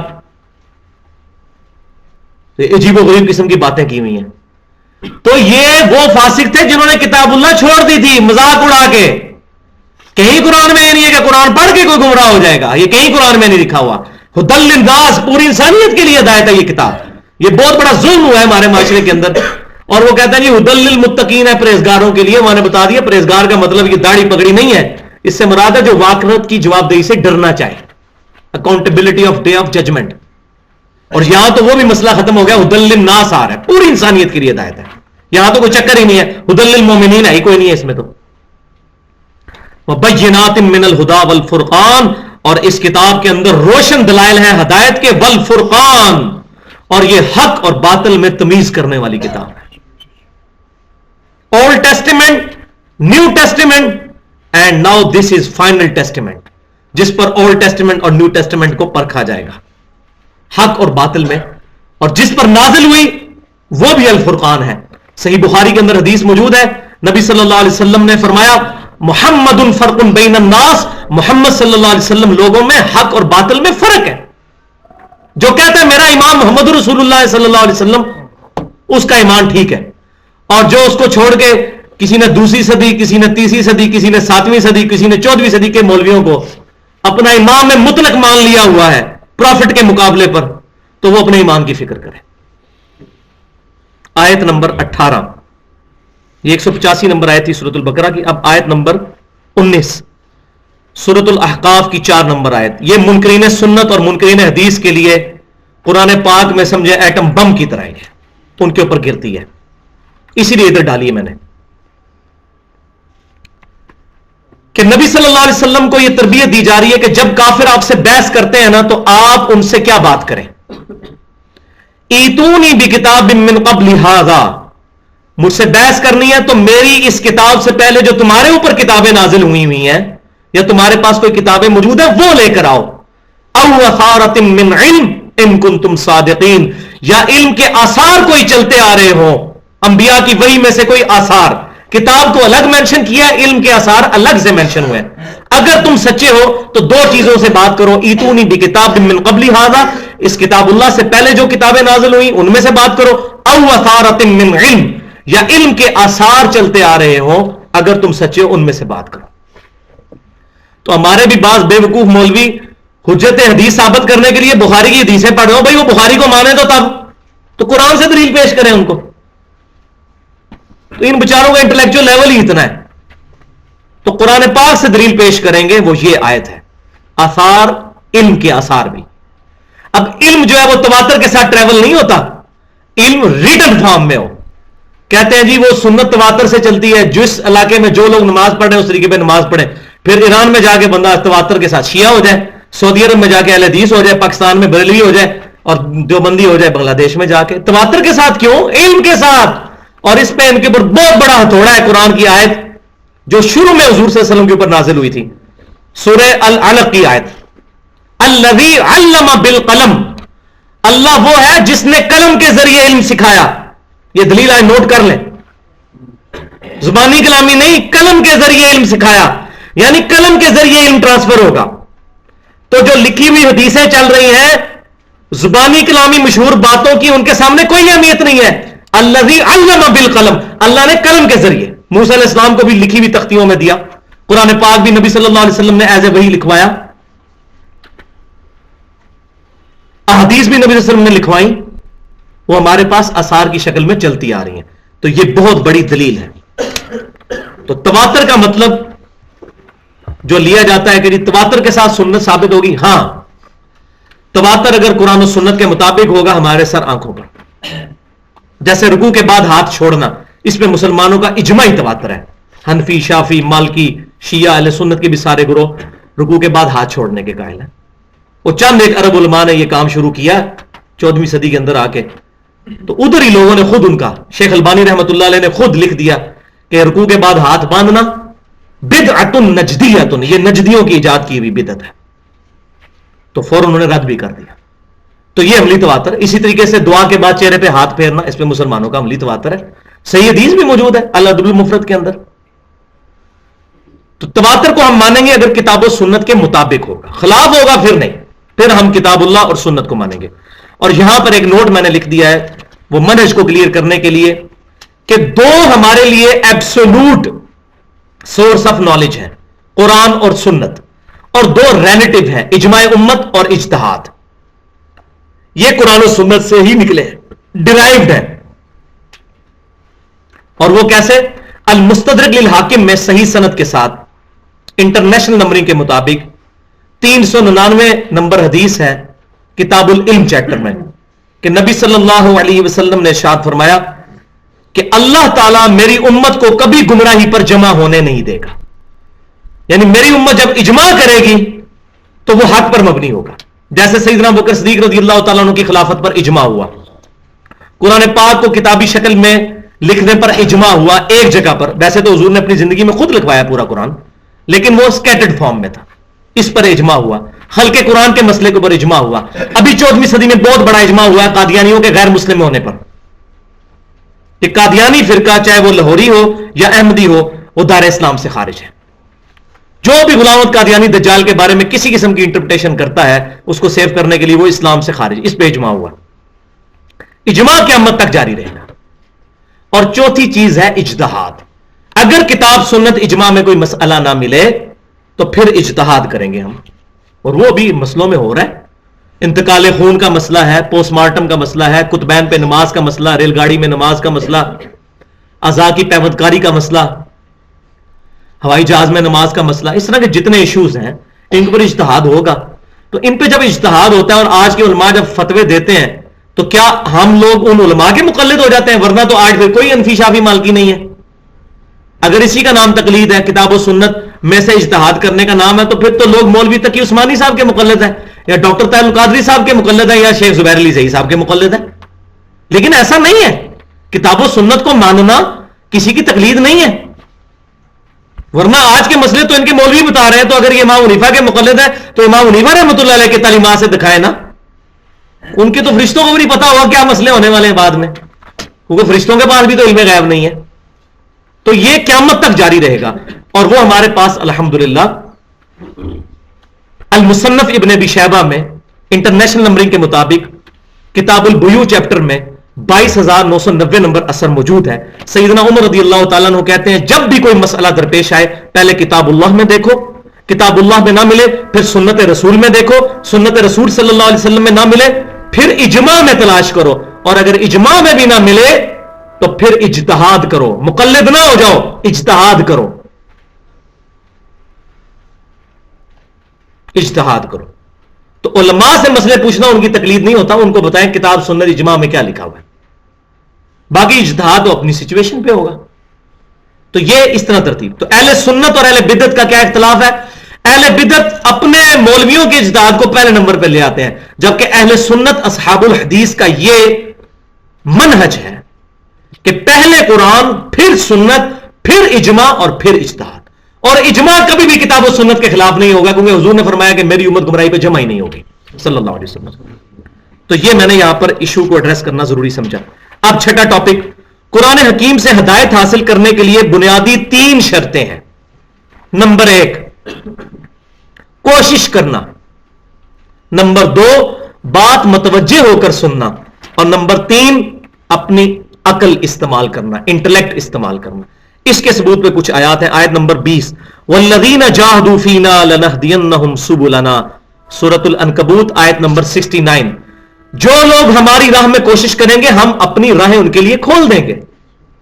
وَإِنَّ اللَّهَ لَمَعَ الْمُحْسِنِينَ، اور اللہ تعالیٰ نیکی کی روش اختیار کرنے والوں کے ساتھ ہے. ایک بار کو نیت کر کے نکلے تو صحیح، اللہ تبارک و تعالیٰ اس کو خود سیدھے راستے پر چلا دے گا. سلمان فارسی کہاں سے چلے؟ آتش پرست تھے، پھر یہودی ہوئے، پھر عیسائی ہوئے، پھر حضور کے قدموں تک پہنچ گئے صلی اللہ علیہ وسلم. کوشش تو کوئی کرے. آیت نمبر 21 سورہ صاد کی آیت نمبر 29، یہ بھی اہم ترین آیات میں سے ہے مولویوں کی کمر توڑنے کے لیے. کتاب انزلناہ، یہ وہ کتاب ہے جو اے محبوب صلی اللہ علیہ وسلم ہم نے آپ کی طرف نازل کی ہے، الیکا آپ کی طرف، مبارکن جو بابرکت ہے، لیدبروا آیاتہ تاکہ لوگ اس کی آیات کے اوپر غور و فکر کریں، ولیتذکر اولو الالباب اور عقل والے اس میں سے نصیحت حاصل کریں. عقل والوں سے مراد مولوی نہیں ہے، ہر انسان جس کے پاس عقل ہے. کیوں کہ بخاری مسلم کی متول حدیث ہے کہ جس کی عقل نہیں ہے اس کی اکاؤنٹیبلٹی کوئی نہیں ہونی. تو اگر عقل والے صرف مولوی ہیں پھر تو ہماری موجیں لگ گئی. اگر مولوی سے مراد اپنے آپ کو لے رہا ہے پھر تو سارے ہم جنتی ہیں، ہمارے پہ تو گرفت ہی کوئی نہیں ہے. تو اگر ہم بھی مراد ہیں تو پھر مولوی کی اجارہ داری نہیں ہے اس مسئلے میں، پھر ہر بندہ عقل استعمال کرے گا کتاب و سنت کے دائرے کے اندر. تو قرآن پاک جو باطل نہیں داخل ہو سکتا. کوئی مولوی کا لبادہ پکڑی اور داڑھی اور تسبیح پکڑ کے ہاتھ میں مولوی کا لبادہ اوڑھ کے بھی قرآن میں داخل نہیں ہو سکتا. پکڑا جائے گا، وہ کہیں نہ کہیں سے پکڑا جائے گا. آیت نمبر 22 سورہ قاف کی 37 نمبر آیت، ان فی ذلک لذکری، بے شک اس میں ہے نصیحت، لمن کان لہ قلب، یا تو اس شخص کے لیے جس کا ضمیر مردہ نہ ہوا ہو، اس کے لیے. اور اگر ضمیر مردہ ہو چکا ہے، او القى السمع وهو شہید، تو یا پھر دوسری کیٹیگری کا بندہ ہے، تو بات متوجہ ہو کر سنے، کان لگا کر، تو اس کے لیے بھی ہدایت ہوگی. پہلے کی مثال سیدنا ابوبکر ہے، دوسرے کی مثال سیدنا عمر ہے. سیدنا ابوبکر صدیق رضی اللہ تعالیٰ عنہ پر دعوت پیش کی گئی، فوراً قبول کر لی. سیدنا علی پر دعوت پیش کی گئی، فوراً قبول کر لی. سیدہ خدیجہ کے اوپر دعوت پیش کی گئی، فوراً قبول کر لی. کیوں؟ لمن کان لہ قلب، ان کا دل مردہ نہیں تھا. انہوں نے زمانے جاہلیت میں بھی کبھی بت پرستی نہیں کی تھی. لیکن ایسا نہیں ہے کہ جس کا دل اگر زندہ نہیں ہے تو اس کو ہدایت نہیں. دوسری بات ہے او القسم وهو شہید, یا پھر وہ بات متوجہ ہو کر سن لے تو اس کو بھی ہدایت مل جائے گی. سیدنا عمر کو 6 سال لگے لیکن بات سمجھ آ گئی, سنتے رہے سمجھ آ گئی. جیسے مجھے بھی 31 سال لگے تو پھر بات سمجھ آ ہی جاتی ہے. آیت نمبر 23 سورۃ الانعام کی آیت نمبر 36, انما یستجیب الذین یسمعون, بے شک حق وہی قبول کرتے ہیں جو بات سن لیتے ہیں. والموتى یبعثهم اللہ, اور مردوں کو تو اللہ ہی اٹھائے گا قیامت والے دن. ثم الیہ یرجعون, پھر تمہارا لٹایا جانا اسی کی طرف ہوگا. یعنی یہ لوگ اصل میں مردہ ہیں جو بات سنتے نہیں ہیں, اور یہ کہتے ہیں قرآن حدیث ڈائریکٹ نہ پڑھیو گمراہ ہو جاؤ گے, نہ سنو وہ گل سنو ہی نہ, علی دی گل ہی نہ سنو, جڑا اتنے جانا گمراہ ہو جاتا ہے.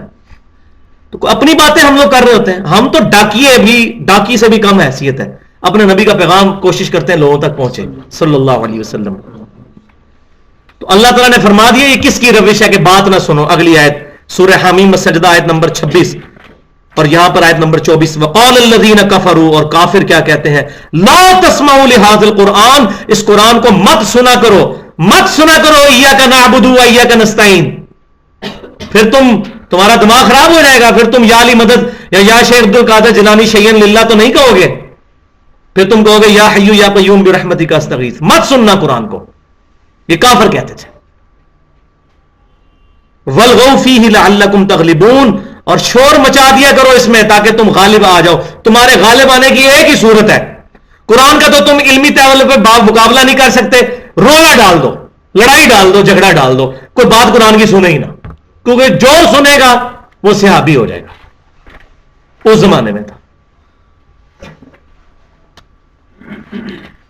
آیت نمبر 25 سورۃ الملک کی آیت نمبر 10, ان لوگوں کا قیامت والے دن کیا حشر ہونے والا ہے جو کہتے ہیں گل نہ سنو گل نہ سنو. وقالوا لو كنا نسمع او نعقل ما كنا في اصحاب السعير, یہ لوگ قیامت والے دن کہیں گے اگر دنیا میں ہم بات سن لیتے اور اپنی عقل استعمال کر لیتے تو آج ہم دوزخ میں نہ پہنچتے. اس سے اگلی آیت ساتھ ہی ہے, فاعترفوا بذنبهم فسحقا لاصحاب السعير, انہوں نے اپنے اصلی جرم کا اعتراف کر لیا, پھٹکار ہو ان کے اوپر. اصلی جرم کیا ہے؟ بات نہ سننا اور عقل استعمال نہ کرنا. ٹاپک نمبر 7, قرآن حکیم کو چھوڑ کر کسی بھی اور کتاب کے ذریعے دین اسلام کی دعوت اور تبلیغ اور جہاد اکبر ممکن ہی نہیں ہے. دعوت و تبلیغ اور جہاد اکبر کتاب اللہ. آیت نمبر 26 جو ٹائٹل آیت کے طور پہ میں نے بیان کی تھی, بسم اللہ الرحمن الرحیم, وَأُوحِيَ إِلَيَّ هَذَا الْقُرْآنُ لِأُنذِرَكُمْ بِهِ وَمَنْ بَلَغَ, سورۃ الانعام آیت نمبر 19. اے محبوب صلی اللہ علیہ وسلم آپ فرما دیجئے قرآن میرے پاس اس لیے وحی کیا گیا تاکہ میں اس کتاب کے ذریعے تمہیں تبلیغ کر دوں, تمہیں ڈر سنا دوں, جس تک یہ کتاب پہنچ جائے وہ بھی اس پر عمل کرے اور اسی کے ذریعے تبلیغ کرے.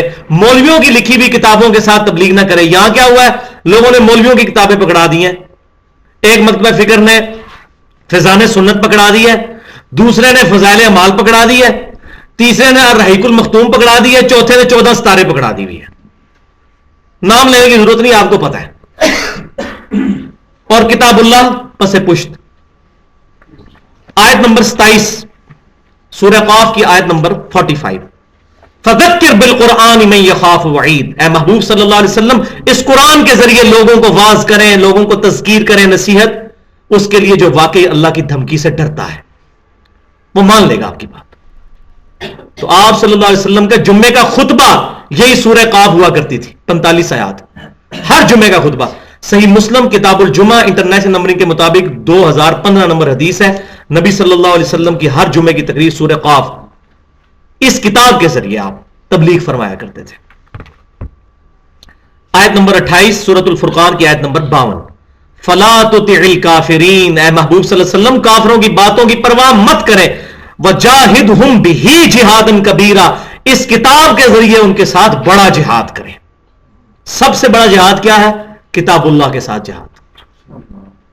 کتاب تو اس کی آخری سٹیج آئے گی نا, جس کا کتاب اللہ سے تزکیہ نفس ہوگا, عقائد کی اصلاح ہوگی, وہی قتال کے لیے بھی آمادہ ہوگا. تو کتاب اللہ کے ذریعے جہاد. اور یہ مکی صورت ہے اور مکے کے اندر جہاد نہیں تھا اس وقت، قتال کی شکل نہیں تھی، تو آپ صلی اللہ علیہ وسلم نے اس کتاب کے ذریعے سب سے بڑا جہاد کیا. اور آیت نمبر 29 سورہ حمیم السجدہ کی 33 نمبر آیت، وَمَنْ أَحْسَنُ قَوْلًا مِّمَّنْ دَعَا إِلَى اللَّهِ، اس سے اچھی بات کس کی ہو سکتی ہے جو لوگوں کو اللہ کی طرف بلائے. اللہ کی طرف بلانا کیا ہے؟ کتاب اللہ کی طرف بلانا. وَعَمِلَ صَالِحًا، اور خود بھی نیک کام کرے، ورنہ دعوت الٹا بدنامی بن جائے گی. وَقَالَ إِنَّنِي مِنَ الْمُسْلِمِينَ، اور ان تمام چیزوں کے باوجود اپنے آپ کو کہے میں بھی عام مسلمان ہوں. شیخ الحدیث بڑے بڑے القابات دمے نہ لگا لے اپنے ساتھ، پروٹوکول نہ لینا شروع کر دے کہ قال اننی من المسلمین، میں بھی عام مسلمان ہوں، میرے اندر بھی کوئی لادہ سے کوئی ایسی چیز نہیں ہے، وہ میرے دو سینگ نہیں نکلے ہوئے کہ میرے سامنے لوگ ہاتھ باندھ کے کھڑے ہوں. اور نبی صلی اللہ علیہ وسلم اس کی پریکٹیکل مثال تھے. جب بھی صحابہ کرام علیہم رضوان کا کوئی معاملہ ہوتا تھا، بخاری مسلم اٹھا کے دیکھیں، غزوہ خندق کے موقع پر آپ صلی اللہ علیہ وسلم خود چٹانیں توڑ رہے تھے، بلکہ جو چٹان نہیں ٹوٹتی تھی وہ آپ صلی اللہ علیہ وسلم ہی آگے توڑتے تھے. اور صحابہ نے کہا الجو یا رسول اللہ، یا رسول اللہ بھوک، اپنی قمیضیں اٹھا کے بتائی پتھر باندھے ہوئے ہیں. نبی صلی اللہ علیہ وسلم نے اپنے مبارک کرتا اٹھایا، 2 پتھر باندھے ہوئے تھے. یہ ہے من احسن قولا ممن دعا الی اللہ، لوگوں کو اللہ کی طرف بلائے، وعمل صالحا، خود بھی نیک کام کرے، وقال اننی من المسلمین، اور پھر بھی کہے میں عام مسلمان ہوں، میں کوئی بہت بڑا جو بزرگ نہیں بن گیا. ٹاپک نمبر 8، قرآن حکیم سے دوری. یہ سب سے خطرناک ٹاپک ہے. یہ اکثر لوگ پوچھتے ہیں کہ لوگ کیوں نہیں قرآن و سنت کو پڑھ کے تو ہدایت قبول کرتے. یہ آ گیا جناب، مسئلہ حل کیا ہے اللہ تعالیٰ نے قرآن پاک میں. ٹاپک نمبر 8، قرآن حکیم سے دوری اور آخرت کی ناکامی کی اصل وجہ اپنے اپنے فرقوں کے بزرگوں کی اندھا دھند پیروی ہے. سیدھی سی بات ہے، اپنے اپنے فرقے کے بزرگوں کی. اس پہ ہمارا وہ پورا ریسرچ پیپر ہے، اندھا دھند پیروی کا انجام. تو اس کا انجام یہ ہونا ہے، یہ دیکھ لیں آپ قرآن پاک سے آیات. سورہ لقمان آیت نمبر 21 اور یہاں پر آیت نمبر 30، وَإِذَا قِيلَ لَهُمُ اتَّبِعُوا مَا أَنزَلَ اللَّهُ، اور جب ان سے کہا جاتا ہے کہ ایمان لے کر آؤ، پیروی کرو اس چیز کی جو تمہارے پاس اللہ کی طرف سے آئی ہے، کہتے ہیں قَالُوا بَلْ نَتَّبِعُ مَا وَجَدْنَا عَلَيْهِ آبَانَا، تو کہتے ہیں نہیں ہم تو اس کی پیروی کریں گے جس پر ہم نے اپنے بزرگوں کو پایا ہے، اپنے آباء و اجداد کو. بعض لوگ کہہ دیں گے کافروں کے بارے میں آتے ہیں، اچھا جی کافر شراب پیے تو اس کو سزا، مسلمان پیے تو شراب نہیں، شراب پینے میں اس کو سزا نہیں ملے گی، مسلمان کے لیے دگنی ہوگی. قرآن پاک تو رولز ہیں. یہ تو اسی طریقے سے ہے، کوئی کہے ٹریفک سگنل والا کہ یہ ٹریفک جو سگنل سرخ بتی پہ جو گاڑی چلا دے گا یہ عام بندے کے لیے ہے، میں چونکہ ٹریفک پولیس والا ہوں میں تو نکل سکتا ہوں. نہیں، صحیح بخاری مسلم کی متفق حدیث ہے، اگر میری بیٹی فاطمہ بھی چوری کرتی نا اس کے بھی ہاتھ کاٹے جاتے ہیں. پیغمبر نے کس لیول پہ اتر کے بات سمجھا دی ہے. ہم لوگ اسی چکر میں پڑے ہوئے ہیں. تو قرآن 1400 سال پرانی کتاب ہے تو چھوڑو اس کو، پھر یہ قیامت تک کے لیے رولز ہیں. کافر ہے مسلمان ہے کوئی بھی ہے، تمام کے لیے اس میں رولز ہیں. جسے فٹ اسے گفٹ، جس پہ فٹ اس کو گفٹ.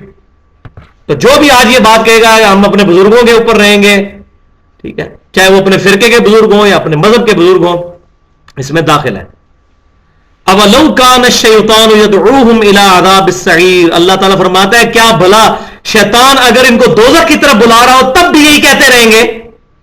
ان کو نظر بھی آ جائے کہ یہ چیزیں سیدھی سیدھی شرک ہیں، یہ ہماری نماز کا طریقہ سیدھا سیدھا بخاری مسلم کے خلاف ہے، تب بھی اپنے بزرگوں کے پیچھے ہی چلتے رہیں گے.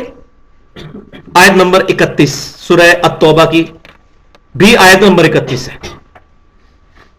اتخذوا احبارهم ورهبانهم اربابا من دون اللہ، یہود و نصارہ نے اپنے مولویوں اور اپنے بزرگوں کو اللہ کو چھوڑ کر اپنا رب مان لیا ہوا تھا.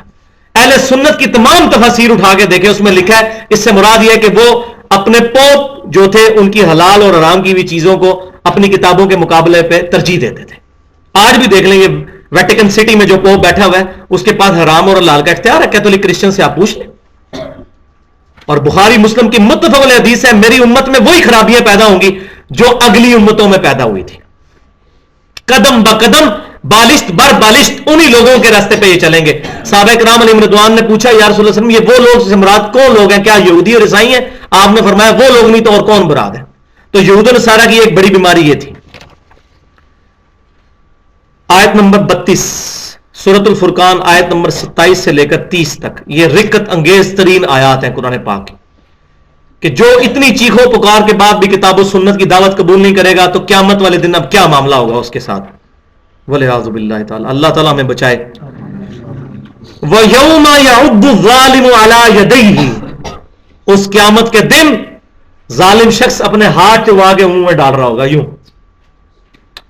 پریشانی میں. کیا کہے گا؟ یقول یا لیتنی اتخذت مع الرسول سبیلا, ہائے افسوس کاش میں نے رسول اللہ کا راستہ اختیار کیا ہوتا. لوگ ہمیں کہتے تھے حنفی, شافی, مالکی, جعفری, اس طریقے سے اپنے آپ کو امتوں میں نہ امت کا تفرقہ بازی مت کرو, محمدی بنو, مسلم بنو. کاش میں نے رسول اللہ کا راستہ اختیار کیا ہوتا. یا ویلتا, ہائے افسوس, لیتنی لم اتخذ فلانا خلیلا, اے کاش میں نے فلاں شخص کو دوست نہ بنایا ہوتا. یہ فلاں دنیا میں بھی ہوتے ہیں نا بڑے سمجھانے والے, اور چھڈو جی جتھے تواڈے ابا جی ایتھے ہاتھ بندے سن تسی بھی ایتھے ہی ہاتھ بنو جناب, کیڑے کمبے پی گئے ہو, تحقیق لگ گئے ہو. کاش میں نے ان کو دوست نہ بنایا ہوتا. یہ دوست ہی بیڑا غرق کرتے ہیں. آگے آ رہا ہے لقد اضلنی عن الذکر, بے شک اس نے مجھے گمراہ کر دیا اس ذکر قرآن کے آ جانے کے بعد. بعد اذ جانی, یہ حق تو میرے پاس آ گیا تھا, مجھے پتہ چل گیا تھا قرآن میں کیا لکھا ہوا ہے, مجھے پتہ چل گیا تھا بخاری مسلم میں نماز کا طریقہ کیا لکھا ہے, لیکن میرے دوستوں نے مجھے گمراہ کر دیا تھا. وَقَانَ الشَّيْطَانُ لِلْإِنسَانِ خَذُولًا, اور شیطان جو ہے وہ تو انسان کو بے یار و مددگار چھوڑ دینے والا ہے. یعنی یہ شیطان کے ایجنٹ ہیں اس طرح کے دوست. من الجنۃ والناس, انسانوں میں سے بھی ہیں جنوں میں سے بھی ہیں شیطان. اب اگلی بات خطرناک ہے. وقال الرسول, اور رسول اللہ شکایتاً کہیں گے یا ربی ان قوم اتخذوا هذا القرآن مہجورا, اے اللہ میری قوم میری امت نے قرآن کو پیٹ کے پیچھے ڈال دیا تھا, اپنے بزرگوں کو آگے رکھ لیا ہوا تھا. والعیاذ باللہ. جس کی شکایت امام کائنات سید الاولین والآخرین شفیع المذنبین امام الانبیاء والمرسلین سیدنا و مولانا امام اعظم محمد رسول اللہ صلی اللہ علیہ وسلم لگا دیں گے, اس کی شفاعت کون کرے گا؟ والعیاذ باللہ. آیت نمبر 33 سورۃ الاحزاب کی 66 سے لے کر 68 تک آیات, یہ اس کا بھی کلائمیکس ہے آگے. یوم تقلب وجوہہم فی النار, قیامت والے دن جب ان کے تیرے چہرے تلے جائیں گے آگ کے اوپر. یقولون یا لیتنا, کہیں گے دوست کی ہائے افسوس, کاش اطعنا اللہ و اطعنا الرسول, کاش ہم نے اللہ کی اطاعت کی ہوتی اور رسول اللہ کی اطاعت کی ہوتی صلی اللہ علیہ وسلم. وقالو, اور کہیں گے ربنا, رب ہمارے, انا اطعنا سادتنا, بے شک ہم تو اپنے بزرگوں کے پیچھے چلتے رہے, سعادت مند بڑے بڑے جبے اور دستارے والے بزرگوں کے پیچھے. وقبرانا, اور بڑے بڑے لوگوں کے پیچھے ہم چلتے رہے.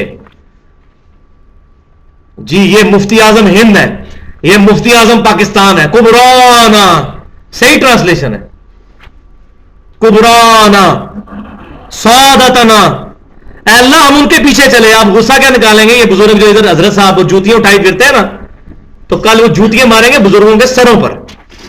اور وہ آگے آ رہا ہے فَأَضَلُّونَ السَّبِيلَ, تو اے اللہ ہمیں انہوں نے گمراہ کیا ہمارے بزرگوں نے. ربنا آتِهِمْ ضِعْفَيْنِ مِنَ الْعَذَابِ, اے اللہ ہمارے بزرگوں کو دگنا عذاب دے, دگنا عذاب دے ان کو. وَلْعَنْهُمْ لعنن کبیرہ, ان پر بڑی لعنت بھیج اے اللہ.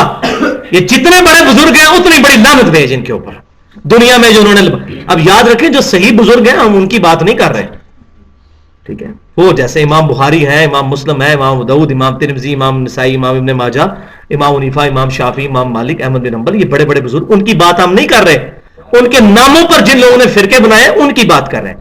مجھے بتائیں جب ہم عیسائیوں کو کنڈیم کر رہے ہوتے ہیں ہمارے دل میں کبھی وہم بھی آتا ہے کہ ہم حضرت عیسیٰ کے خلاف بول رہے ہیں؟ جب ہم قرآن کی آیت پڑھ رہے ہوتے ہیں سورہ المائدہ کی آیت نمبر 17، اللہ اس چیز کا ارادہ کرے عیسیٰ بن مریم ان کی ماں اور سب کو ہلاک کر دے، کون ہے جو اللہ کو پوچھ سکتا ہے؟ کوئی اللہ کا کیا بگاڑ سکتا ہے اگر اللہ عیسیٰ بن مریم ان کی ماں اور سب لوگوں کو ہلاک کر دے؟ تو کیا حضرت عیسیٰ کی گستاخی کر رہے ہوتے ہیں آیت پڑھ کے؟ نہیں، بتا رہے ہوتے ہیں توحید اور شرک میں فرق سمجھو۔ تو معاذ اللہ جب ہم ان فرقوں کی کو کنڈیم کرتے ہیں تو ان بزرگوں پر، امام جعفر کے اوپر ہم کوئی بات نہیں کرتے۔ تو یہ بات کلیئر کر لیں۔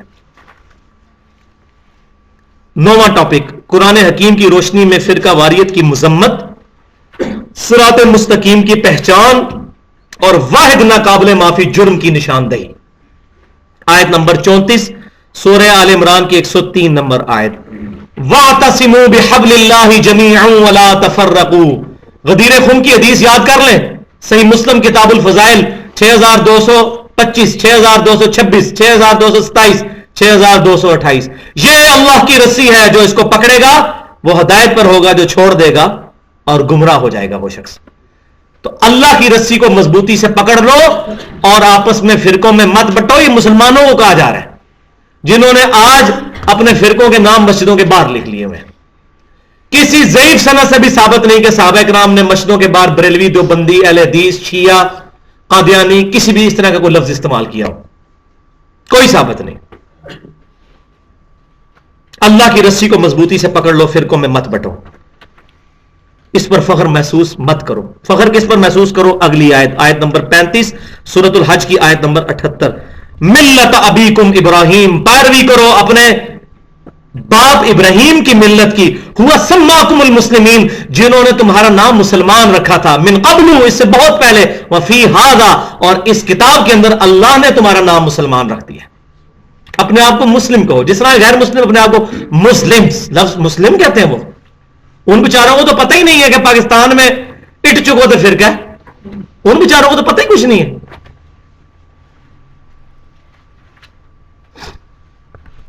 آیت نمبر 36 سورۃ الانعام 159 نمبر آیت، بہت ڈینجرس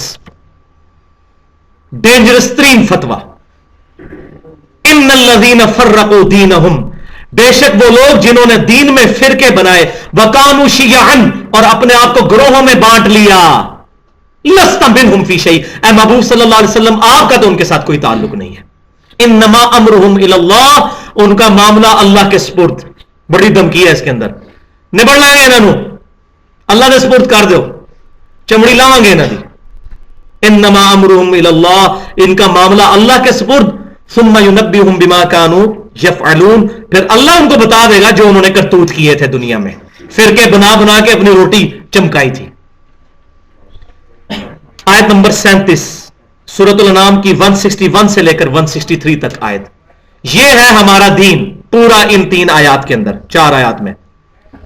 قل اننی ہدانی ربی الی صراط مستقیم، اے محبوب صلی اللہ علیہ وسلم آپ فرمائیے مجھے تو میرے رب نے راستہ دکھا دیا ہے سیدھا،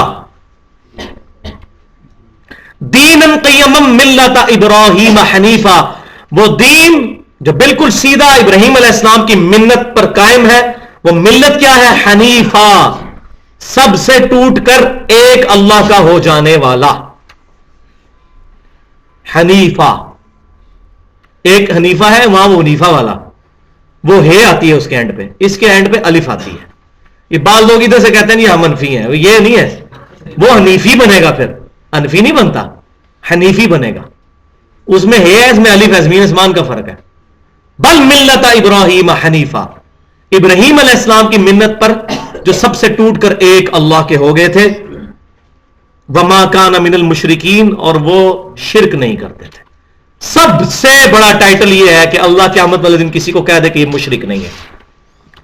قل ان صلاتی و نسکی و محیایا و مماتی للہ رب العالمین، اے محبوب صلی اللہ علیہ وسلم آپ فرما دیجئے بے شک میری نماز، میری قربانی، میرا جینا، میرا مرنا سب کچھ اللہ رب العالمین کے لیے، total obedience to almighty Allah, لا شریک لہ، اور اس کا سب سے بڑا تقاضا میں اس کے ساتھ کسی کو شریک نہیں ٹھہراتا۔ وَبِذَالِكَ أُمِرْتُ، اور مجھے اسی بات کا حکم ہوا ہے، وَأَنَا أَوَّلُ الْمُسْلِمِينَ، کہ سب سے پہلے میں اپنے آپ کو کہوں میں مسلمان ہوں، مسلم ہوں، سب سے پہلا فرما بردار میں۔ نبی صلی اللہ علیہ وسلم. آیت نمبر 38 سورۃ الانعام کی آیت نمبر 153. وَأَنَّ هَذَا صِرَاطِي مُسْتَقِيمًا، اور بے شک یہ ہے میرا راستہ جو کہ سیدھا ہے. فَاتَّبِعُوهُ، تو اسی کی پیروی کرو. وَلَا تَتَّبِعُوا السُّبُلَ، ادھر ادھر کے راستوں کی پیروی مت کرو. فَتَفَرَّقُ بِكُمْ عَنْ سَبِيلِهِ، یہ راستے تمہیں اللہ کے راستے سے ہٹا دیں گے. ذَلِكَ وَصَّاكُمْ بِهِ لَعَلَّكُمْ تَتَّقُونَ، یہ ہے وہ چیز ذالکم وصاکم بہ لعلکم تتقون، جس کی اللہ تمہیں وصیت کرتا ہے اگر تم واقعی ڈرتے ہو آخرت کی جواب دہی سے. کیا وصیت ہے؟ صراط مستقیم، ایک راستہ. یہ کہتے ہیں چاروں یا پانچوں یا نہیں، ایک راستہ. صراط المستقیم صراط الذین انعمت علیہم، راستہ ان لوگوں کا جن پر تیرا انعام ہوا. راستے ان لوگوں کے نہیں ہیں، وہ راستہ ایک ہے، امام کائنات سیدنا محمد رسول اللہ صلی اللہ علیہ وسلم کا راستہ، جو تمام انبیاء کا راستہ ہے. اور اس میں مسند امام احمد میں صحیح حدیث موجود ہے. نبی صلی اللہ علیہ وسلم نے زمین پر ایک لکیر کھینچی، اس کے دائیں بائیں کچھ لکیریں کھینچی، فش بون ڈایاگرام بنائی، پھر آپ صلی اللہ علیہ وسلم نے درمیانی لکیر پر یوں ہاتھ پھیرا ہوا فرمایا یا تلاوت کی وَأَنَّ هَذَا صِرَاطِي مُسْتَقِيمًا، یہ ہے میرا راستہ جو کہ سیدھا ہے، اس کی پیروی کرو، ادھر ادھر کے راستوں کی پیروی مت کرو، تمہیں رائے راست سے ہٹا دیں گے. اس کی اللہ تعالیٰ تمہیں وصیت کرتا ہے. حضور بھی فرما گئے میرا ایک ہی راستہ ہے. او جی یہ سارے راستے حضور تک ہی جاتے ہیں، انفی، قادری، چشتی، مالکی، سہروردی. او بھائی ایک راستہ ہی نبی صلی اللہ علیہ وسلم تک جاتا ہے. اگر یہ راستے بنانے ہوتے نا تو پہلے 4 راستے وہاں بنتے، ایک صدیقی ہوتا، ایک فاروقی ہوتا، ایک عثمانی ہوتا اور ایک علوی ہوتا. وہ تو 4 کوئی نہیں بنا کے گئے، یہ بعد میں راستے بنائے ہیں لوگوں نے. آیت نمبر 39 سورہ الزمر 65 نمبر آیت. وَلَقَدْ أُوحِيَ إِلَيْكَ وَإِلَى الَّذِينَ مِنْ قَبْلِكَ، اور بے شک اے محبوب صلی اللہ علیہ وسلم آپ پر اور آپ سے پہلے تمام انبیاء پر یہی وحی کی گئی تھی. لَإِنْ أَشْرَكْتَ، کہ اگر تم نے شرک کیا، لَيَحْبَطَنَّ عَمَلُكَ وَلَتَكُونَنَّ مِنَ الْخَاسِرِينَ، تو اللہ تعالیٰ تمہارے سارے اعمال اکارت کر دے گا اور تم خسارہ پانے والوں میں سے ہو جاؤ گے.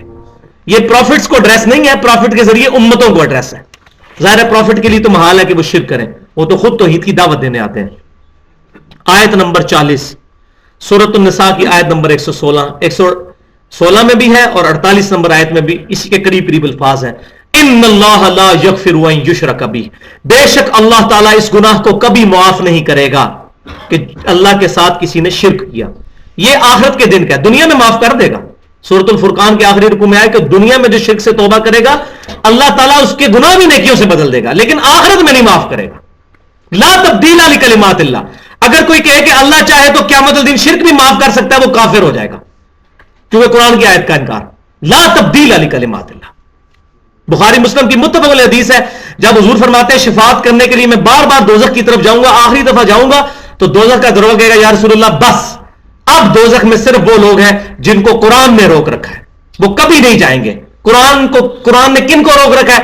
ان اللہ لا یغفر ان یشرک بہ، بے شک اللہ تعالیٰ اس گناہ کو کبھی معاف نہیں کرے گا کہ اس کے ساتھ شرک کیا گیا. وَيَغْفِرُ مَا دُونَ ذَلِكَ لِمَن يَشَاءُ، اور اس کے علاوہ جتنے گناہ ہیں اگر چاہے گا تو معاف فرما دے گا. وَمَن يُشْرِكْ بِاللَّهِ، اور جس کسی نے اللہ کے ساتھ شرک کیا، فَقَدْ ضَلَّ ضَلَالًا بَعِيدًا، وہ گمراہ ہو گیا اور گمراہی میں بھی دور جا پڑا. سورۃ الحج میں آتا ہے کہ اس مشرک کی مثال ایسی ہے کہ جس کے چیتڑے ہوائیں اڑا دیں، بکھیرتی پھرے. بولے اعوذ باللہ تعالی. 41 نمبر آیت سورۃ المائدہ کی آیت نمبر 72. انہ من یشرک باللہ، بے شک جو کوئی اللہ کے ساتھ شرک کرے گا، فقد حرم اللہ علیہ الجنہ، تو بے شک اللہ تعالیٰ نے اس پر جنت حرام کر دی ہے. ومأواہ النار، اس کا ٹھکانہ دوزخ ہے. وما للظالمین من انصار، وہاں اس کا کوئی مددگار نہیں ہوگا. والعیاذ باللہ. حتیٰ کہ سید الاولین والآخرین شفیع المذنبین رحمت للعالمین سیدنا و مولانا امام اعظم محمد رسول اللہ صلی اللہ علیہ وسلم کی صحیح بخاری میں کتاب الدعوات چیپٹر میں، صحیح مسلم میں کتاب الایمان چیپٹر میں متفق علیہ حدیث ہے، اللہ تعالیٰ نے تمام انبیاء کو ایک ایک مقبول دعا دی تھی. ان نبیوں نے دنیا میں اپنی دعا کر لی، میں نے اپنی دعا اپنی امت کے لیے چھپا کے رکھی ہے. میں اس دعا کے ذریعے اپنی امت کی شفاعت کروں گا اور میری شفاعت سے میرے ہر امتی کو نفع پہنچے گا، سوائے اس شخص کے جس نے اللہ کے ساتھ کسی قسم کا شرک کیا ہوا. شرک is the most sensitive issue in the sight of Allah. اللہ کے حضور سب سے زیادہ حساس معاملہ شرک کا ہے. اب آخری ٹاپک آ گیا. یہ 9 ٹاپک کیوں لکھنے پڑے؟ یہ 10ویں گولی اصل میں ہضم کروانی تھی. یہ ترتیب کے ساتھ میں نے بات کی تھی. یہ 41 آیتیں پڑھیں گے تو تب یہ اگلی آیتیں ہضم ہوں گی. جو اس وقت امت کا سب سے بڑا مسئلہ بنا ہوا ہے شرک, اور ڈنڈورا پیٹا جا رہا ہے شرک ختم ہو گیا ہے, شرک ختم ہو گیا ہے, شرک ختم ہو گیا ہے. شرک ایک گروہ میں سے ختم ہوا ہے. صحابہ اکرام کو حضور نے فرمایا تھا مجھے اپنے بعد تم سے شرک کا خدشہ نہیں. بخاری مسلم کی متفق حدیث ہے. مگر مجھے یہ خطرہ ہے کہ تم دنیا کے مال میں پھنس جاؤ گے. تو حضور صلی اللہ علیہ وسلم کے صحابہ اکرام وہ تو 100% شرک سے محفوظ تھے. پھر ان کے پیٹرن پہ قیامت تک جو گروہ رہے گا وہ شرک سے محفوظ رہے گا. ورنہ بخاری اور مسلم کی متفق علیہ حدیث ہے کہ میری امت کا ایک گروہ قیامت تک حق پہ قائم رہے گا. اور جامعہ ترمذی اور ابو داؤد کی صحیح حدیث ہے کہ 72 فرقے میری امت کے دوزخ میں جائیں گے. ہمیشہ کے لیے دوزخ میں لے جانے والا عمل کون سا ہے؟ شرک. صحیح مسلم کتاب الجنائز میں حدیث موجود ہے, نبی صلی اللہ علیہ وسلم نے فرمایا جس مسلمان کے جنازے میں 40 ایسے مسلمان شریک ہو جائیں جو اللہ کے ساتھ شرک نہ کرتے ہوں, اللہ تعالیٰ ان کی شفاعت قبول کر لے گا اس بندے کے حق میں. تو جنازہ ہندو پڑھتے ہیں آ کے, اس کے بعد کیا گنجائش رہ جاتی ہے؟ تو یہ 10واں ٹاپک کیا ہے؟ قرآن حکیم کی بنیادی دعوت غلبہ توحید ہے. اور اس میں 2 چیزیں, عبادت بھی صرف اللہ کی, اور عبادت کی اعلیٰ ترین شکل دعا صرف اللہ سے. ایاک نعبد, اے اللہ ہم صرف تیری عبادت کرتے ہیں, وہ ایاک نستعین, اور صرف تجھی سے دعا مانگتے ہیں, تجھی سے غائب میں مدد مانگتے ہیں. ظاہری اسباب اختیار کیے جا سکتے ہیں, وتعاونوا علی البر والتقوی, نیکی پرہیزگاری کے کاموں میں ایک دوسرے کی مدد کرو. میں کہتا ہوں بھائی کو بھائی مجھے پانی پلا دے, بالکل جائز ہے, لیکن بھائی بیٹھے ہوئے ہیں بغداد شریف میں وہاں بھی قبر کے اندر, اور میں یہاں سے کہتا ہوں بھائی مجھے پانی پلا دے, وہی بات وہی جملہ وہی بندہ, شرک ہو جائے گا. غائب میں پکارنا, غائب میں کسی کو بھی پکارنا اللہ کے علاوہ شرک ہے, ناقابل معافی جرم ہے. اپروپریٹ ٹرانسلیشن ایاک نستعین کی ہے غائب میں مدد کے لیے پکارنا. یہ مثالیں دے ہوتے جی کوئی دریا میں ڈوب رہا ہو تو نہ پکارے, پکارے بھائی ضرور پکارے, ظاہری اسباب اختیار کرے, اس کا تو حکم ہے. جامعہ ترمذی میں حدیث ہے کہ اونٹ کو باندھو پھر اللہ پر توکل کرو. اسباب تو اختیار کرنے ہیں, اس کا تو حکم ہے, پھر اللہ پر توکل کرنا ہے. لیکن جو سامنے موجود نہیں اس کو کیا پکاریں گے؟ ایک بندہ سویا ہو وہ ہماری بات نہیں سن سکتا, تو ایک بندہ دنیا سے جا چکا ہے, ہمارا اس کے ساتھ کمیونیکیشن اب کوئی نہیں ہے. ہاں ہم اس کے لیے دعا کریں گے, ہماری دعاؤں سے اس کو نفع پہنچے گا. تو یہ ٹاپک میں اگلی جو ہے وہ آیات ہے. آیت نمبر 42 سورہ الصف کی آیت نمبر 9 جو قرآن پاک میں کم از کم 3 دفعہ مختلف انداز میں آئی ہے. هو الذی ارسل رسولہ بالہدی ودین الحق لیظہرہ علی الدین کلہ, وہی اللہ ہے جس نے اپنے رسول کو الہدا یعنی قرآن کے ساتھ مبعوث کیا, ودین الحق اور دین حق کے ساتھ, ودین الحق حق کے دین کے ساتھ مبعوث کیا. کس لیے؟ لیظہرہ علی الدین کلہ, تاکہ تمام جھوٹے ادیان کے اوپر اس کو غالب کر دے. ولو کرہ المشرکون, چاہے مشرک اس بات کا برا مانے, اللہ تعالیٰ نے اس دین کو غالب کرنا ہے انشاءاللہ. تو قیامت سے پہلے ایک دفعہ دین پوری دنیا پہ غالب ہوگا. آیت نمبر 43 سورۃ النحل کی آیت نمبر 36 وَلَقَدْ بَعَثْنَا فِي كُلِّ أُمَّةٍ رَسُولًا, اور بے شک ہم نے ہر امت میں رسول بھیجے ایک ہی دعوت کے ساتھ, أَنِ اعْبُدُوا اللَّهَ وَاجْتَنِبُوا الطَّاغُوتَ, کہ عبادت کرو اللہ کی اور طاغوت سے اجتناب کرو, جھوٹے خداؤں سے شیطان سے اجتناب کرو. عبادت میں تمام عبادت کی شکلیں داخل ہیں, نماز, روزہ, حج, قربانی, صدقہ, سجدہ, رکوع, تمام عبادت کی شکل. اور وہ مشہور آیت آگئی سورۃ الفاتحہ جو ہر نماز میں امام ہو یا مقتدی پڑھنا واجب ہے. وہ سورۃ الفاتحہ کی وہ آیت ہمارے عہد کا اعادہ جو صحیح مسلم میں حدیث ہے, ایاک نعبد و ایاک نستعین, میرے اور میرے بندے کے درمیان بانڈ ہے, کامن ہے, بس میرے بندے نے جو مانگا میں نے اس کو عطا کیا. اس آیت کے اوپر ہے وہ سورۃ الفاتحہ کی آیت نمبر 4, ایاک نعبد وَإِيَّاكَ نَسْتَعِينُ، اے اللہ ہم صرف تیری عبادت کرتے ہیں اور صرف تجھی سے غائب میں مدد مانگتے ہیں، دعا کرتے ہیں. عبادت میں تو ہم کوئی شریک نہیں کرتے، دعا میں کر لیتے ہیں. تو پھر یہ بھی ہونا چاہیے کوئی عطائی خدا ہونا چاہیے جس کی عطائی عبادت ہو، جس طرح عطائی مشکل کشائی کے لیے ہوتا ہے. جی اللہ کی اطاعت سے ہی کرتے ہیں. اور بھائی یہ کس کا عقیدہ ہے؟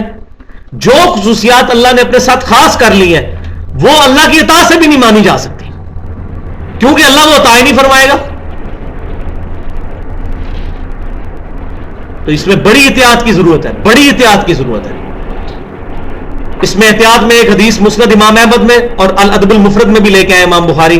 ایک صحابی نے فی البدی زبان میں حضور کے سامنے کہہ دیا، یا رسول اللہ ما شاء اللہ وشئت، اے اللہ کے رسول جو اللہ چاہے اور جو آپ چاہیں. آپ صلی اللہ علیہ وسلم جلال میں آپ نے فرمایا اجعلتنی للہ ندا، کیا تو نے مجھے اللہ کے مقابلے پہ کھڑا کر دیا؟ اس نے نہیں آگے سے کہا یا رسول اللہ میں تو اللہ کی اطاعت والی مننے ہے، کیونکہ حضور کو بھی پتا تھا صحابی نے اللہ کی اطاعت سے ہی مانا ہوگا، صحابی تھا وہ، مشرک تو نہیں تھا. لیکن آپ نے پھر بھی منع فرمایا، پھر فرمایا بل قل ما شاء اللہ وحدہ، بلکہ نہیں ایک جو اکیلا اللہ چاہے یہ کہو. اور ہم الحمدللہ آج یہی کہتے ہیں انشاءاللہ، انشاءاللہ اور رسول تو نہیں کہتے. یہ حضور کی توہین نہیں ہے، حضور نے منع فرمایا ایسے. حضور صلی اللہ علیہ وسلم کو ایک صحابی نے آگے سجدہ کیا، سنن ابن ماجہ میں صحیح سند کے ساتھ ہے. حضور نے فرمایا اپنا سر اٹھاؤ. اگر میں سجدہ جائز سمجھتا تو بیویوں کو کہتا اپنے خاوندوں کو سجدہ کریں. تو حضور نے اپنی خود توہین کروائی کہ سجدہ کروانے سے روک دیا. عشق دے چلے نمبر لے گئے عقل والے انجی عمرہ گالیاں، تو اس عشق کے جلے کو حضور نمبر لینے دیتے نا. آپ نے خود اپنی گستاخی کی کہ میری تعظیم نہ کرو سجدے میں. یہ تو کہتے ہیں جی وہ اپنی طرف سے تعظیم کے بنا کہتے ہیں جی یہ تعظیم نہیں کرتے اس لیے یہ کرتے ہیں. تو حضور نے خود اپنی گستاخی کی، نعوذ باللہ. ہمارے اپنے کرائٹیریا نہیں ہوں گے، جو کتاب و سنت میں کرائٹیریا ہیں ہم وہ مانیں گے. تو یہاں یہ بات یاد رکھیں، بخاری اور مسلم کی متفق علیہ حدیث ہے. صحابی کا عقیدہ بتانے لگا ہوں، صحابی کا عقیدہ رضی اللہ تعالیٰ عنہ. سیدنا عاصم رضی اللہ تعالیٰ عنہ، بڑی مشہور حدیث ہے، بخاری مسلم کی متفق علیہ حدیث ہے، کتاب المغازی اور کتاب الجہاد چیپٹر کے اندر، کہ جب نبی صلی اللہ علیہ وسلم نے 70 قراء کا لشکر روانہ کیا جن کو دھوکے سے شہید کیا گیا تھا، انہوں نے شہید ہوتے وقت کہا اے اللہ ہمارے نبی کو ہمارے حال کی خبر کر دے، ہم اپنے رب سے مل چکے اس حال میں کہ ہمارا رب ہم سے راضی، ہم اپنے رب سے راضی. حضور مدینہ شریف میں بیٹھے ہیں، کسی نے نہیں کہا یا رسول اللہ ہم اپنے رب سے مل گئے، اے اللہ ہمارے نبی کو ہمارے حال کی خبر کرتے ہیں. یہ صحابی کا عقیدہ ہے، یہ دیکھ لیں. تو لگائے فتویٰ صحابی کے اوپر، ان کے دماغ میں اس طرح کے عقیدے نہیں تھے. یہ تو جو ہے یہ جو برصغیر پاک و ہند کی پیداوار ہے یہ عقیدے، یہ تو ٹرمنالوجی ہی کہیں موجود نہیں تھی جو آج ہمیں چیزیں ایڈریس کرنی پڑ رہی. یہی وجہ ہے کہ پرانے بزرگوں کی تفسیروں میں ہمیں مسئلہ علم غیب، مسئلہ حضر و ناظر، مسئلہ تقلید، یہ چیزیں اس طرح ملتی نہیں ہیں. یہ تو بعد کی شروع ہوئی بیماری ہیں، تو کیسے ملتی ہیں ہمیں پرانے بزرگوں میں؟ تو اللہ تبارک و تعالیٰ نے کلیئر کٹ فرما دیا. تو یہ بات یاد رکھے، اصل جھگڑا کیا ہے؟ غائب میں پکارنا شرک ہے. اختیار ہے یا نہیں اس پہ کوئی بحث نہیں ہے، اختیار ہو تب بھی پکارنا شرک. بارش کون برساتا ہے؟ اللہ. اختیار کس کو دیا ہوا ہے؟ فرشتوں کو. بارش اللہ سے مانگیں گے یا فرشتوں سے؟ اگر میں کہوں یا میکائیل بارش برسا دے، شرک ہو جائے گا. اللہ کے اذن سے برسا دے جو اللہ نے تجھے اذن دیا ہے، تب بھی شرک ہو جائے گا. کیوں؟ بخاری مسلم کی متفق علیہ حدیث ہے، نبی صلی اللہ علیہ وسلم نے استسقاء کی نماز سکھائی ہے اس کے لیے.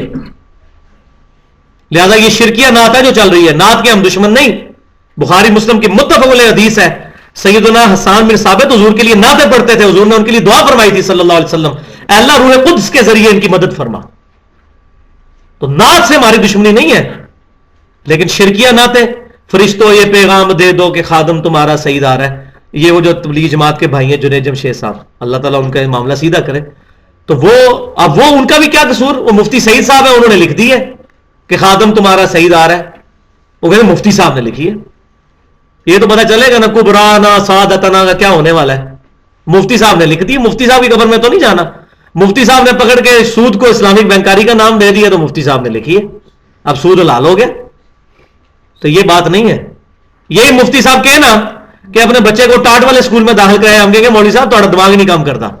جہاں اپنا نقصان ہوگا وہاں مفتی نہیں ہمیں نظر آئے گا، جہاں دین میں چور راستے نظر آئیں گے وہاں مفتیوں پہ ڈال دیں گے. تو فرشتوں یہ پیغام دے دو کہ خادم تمہارا صحیح جا رہا ہے. فرشتوں کی ڈیوٹی اللہ نے لگائی ہے درود شریف لے کے جانے پر. ہم ان کو کوئی کام نہیں کہہ سکتے. غائب میں پکاریں گے شرک. یہ فرشتے ادھر جو ہیں ان کو بھی میں نہیں پکار سکتا. آیت الکرسی میں موجود ہے. آیت الکرسی کے بارے میں صحیح بخاری میں کتاب الوکالہ چیپٹر میں انٹرنیشنل نمبرنگ کے مطابق 2341 نمبر حدیث ہے کہ آپ صلی اللہ علیہ وسلم نے فرمایا جو آیت الکرسی پڑھ کے سوتا ہے ایک فرشتہ اس کی حفاظت کرتا ہے صبح تک کے لیے شیطان اس کے قریب نہ آئے.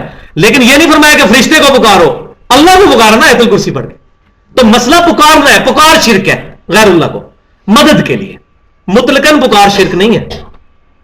مطلقاً جو قرآن و سنت سے ثابت ہے, جیسا کہ ہم نماز میں پڑھتے ہیں السلام علیکم ایھا النبی, اے نبی آپ پر سلام ہو, تو ہم رسول اللہ صلی اللہ علیہ وسلم کو پکار رہے ہیں غائب میں, لیکن مدد نہیں آپ سے مانگ رہے, آپ پر سلام بھیج رہے ہیں. اور اسی حدیث میں بخاری مسلم کی, جب تم سلام پڑھو گے اللہ تعالیٰ زمین و آسمان میں جہاں کوئی نیک بندہ تمہارا سلام پہنچا دے گا.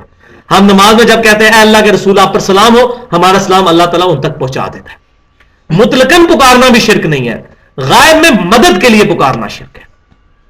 تو اس باریک سے فرق کو سمجھے, اس میں بڑی ایگزیجریشن ہوتی ہے.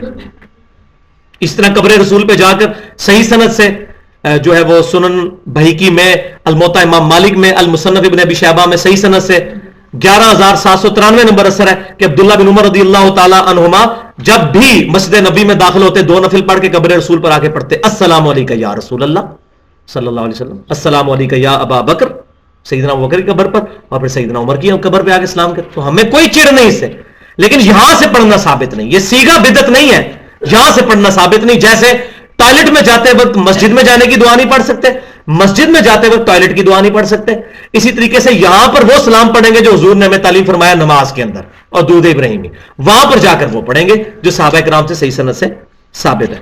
آیت نمبر 45 سورۃ النمل کی 62 نمبر آیت. اب یہ کنکلوڈ ہوتی جائیں گی آیات. اللہ تعالیٰ اس آیت میں کلیئر کٹ بیان فرما رہا ہے کہ غائب میں جس کو پکارا جاتا ہے اور یہ عقیدہ رکھا جاتا ہے کہ وہ تکلیف دور کر دیتا ہے, اللہ کے علاوہ وہ کوئی اور نہیں ہو سکتا, اور جو پکارے گا وہ سمجھ لے اس نے اپنا الہ اس کو مان لیا. وَلِعَاذُ بِاللَّهِ. أَمَّن يُجِيبُ الْمُضْطَرَّ إِذَا دَعَاهُ, اور بھلا کون ہے جو بے قرار کی فریاد کو سنتا ہے, وَيَكْشِفُ السُّوءَ, اور دور کر دیتا ہے اس سے تکلیف کو, وَيَجْعَلُكُمْ خُلَفَاءَ الْأَرْضِ, اور تمہیں خلیفہ بناتا ہے زمین کے اندر, یعنی تمہارے ماں باپ مر جاتے ہیں پھر تمہیں سکونت دیتا ہے تمہارے بعد تمہاری اولاد کو.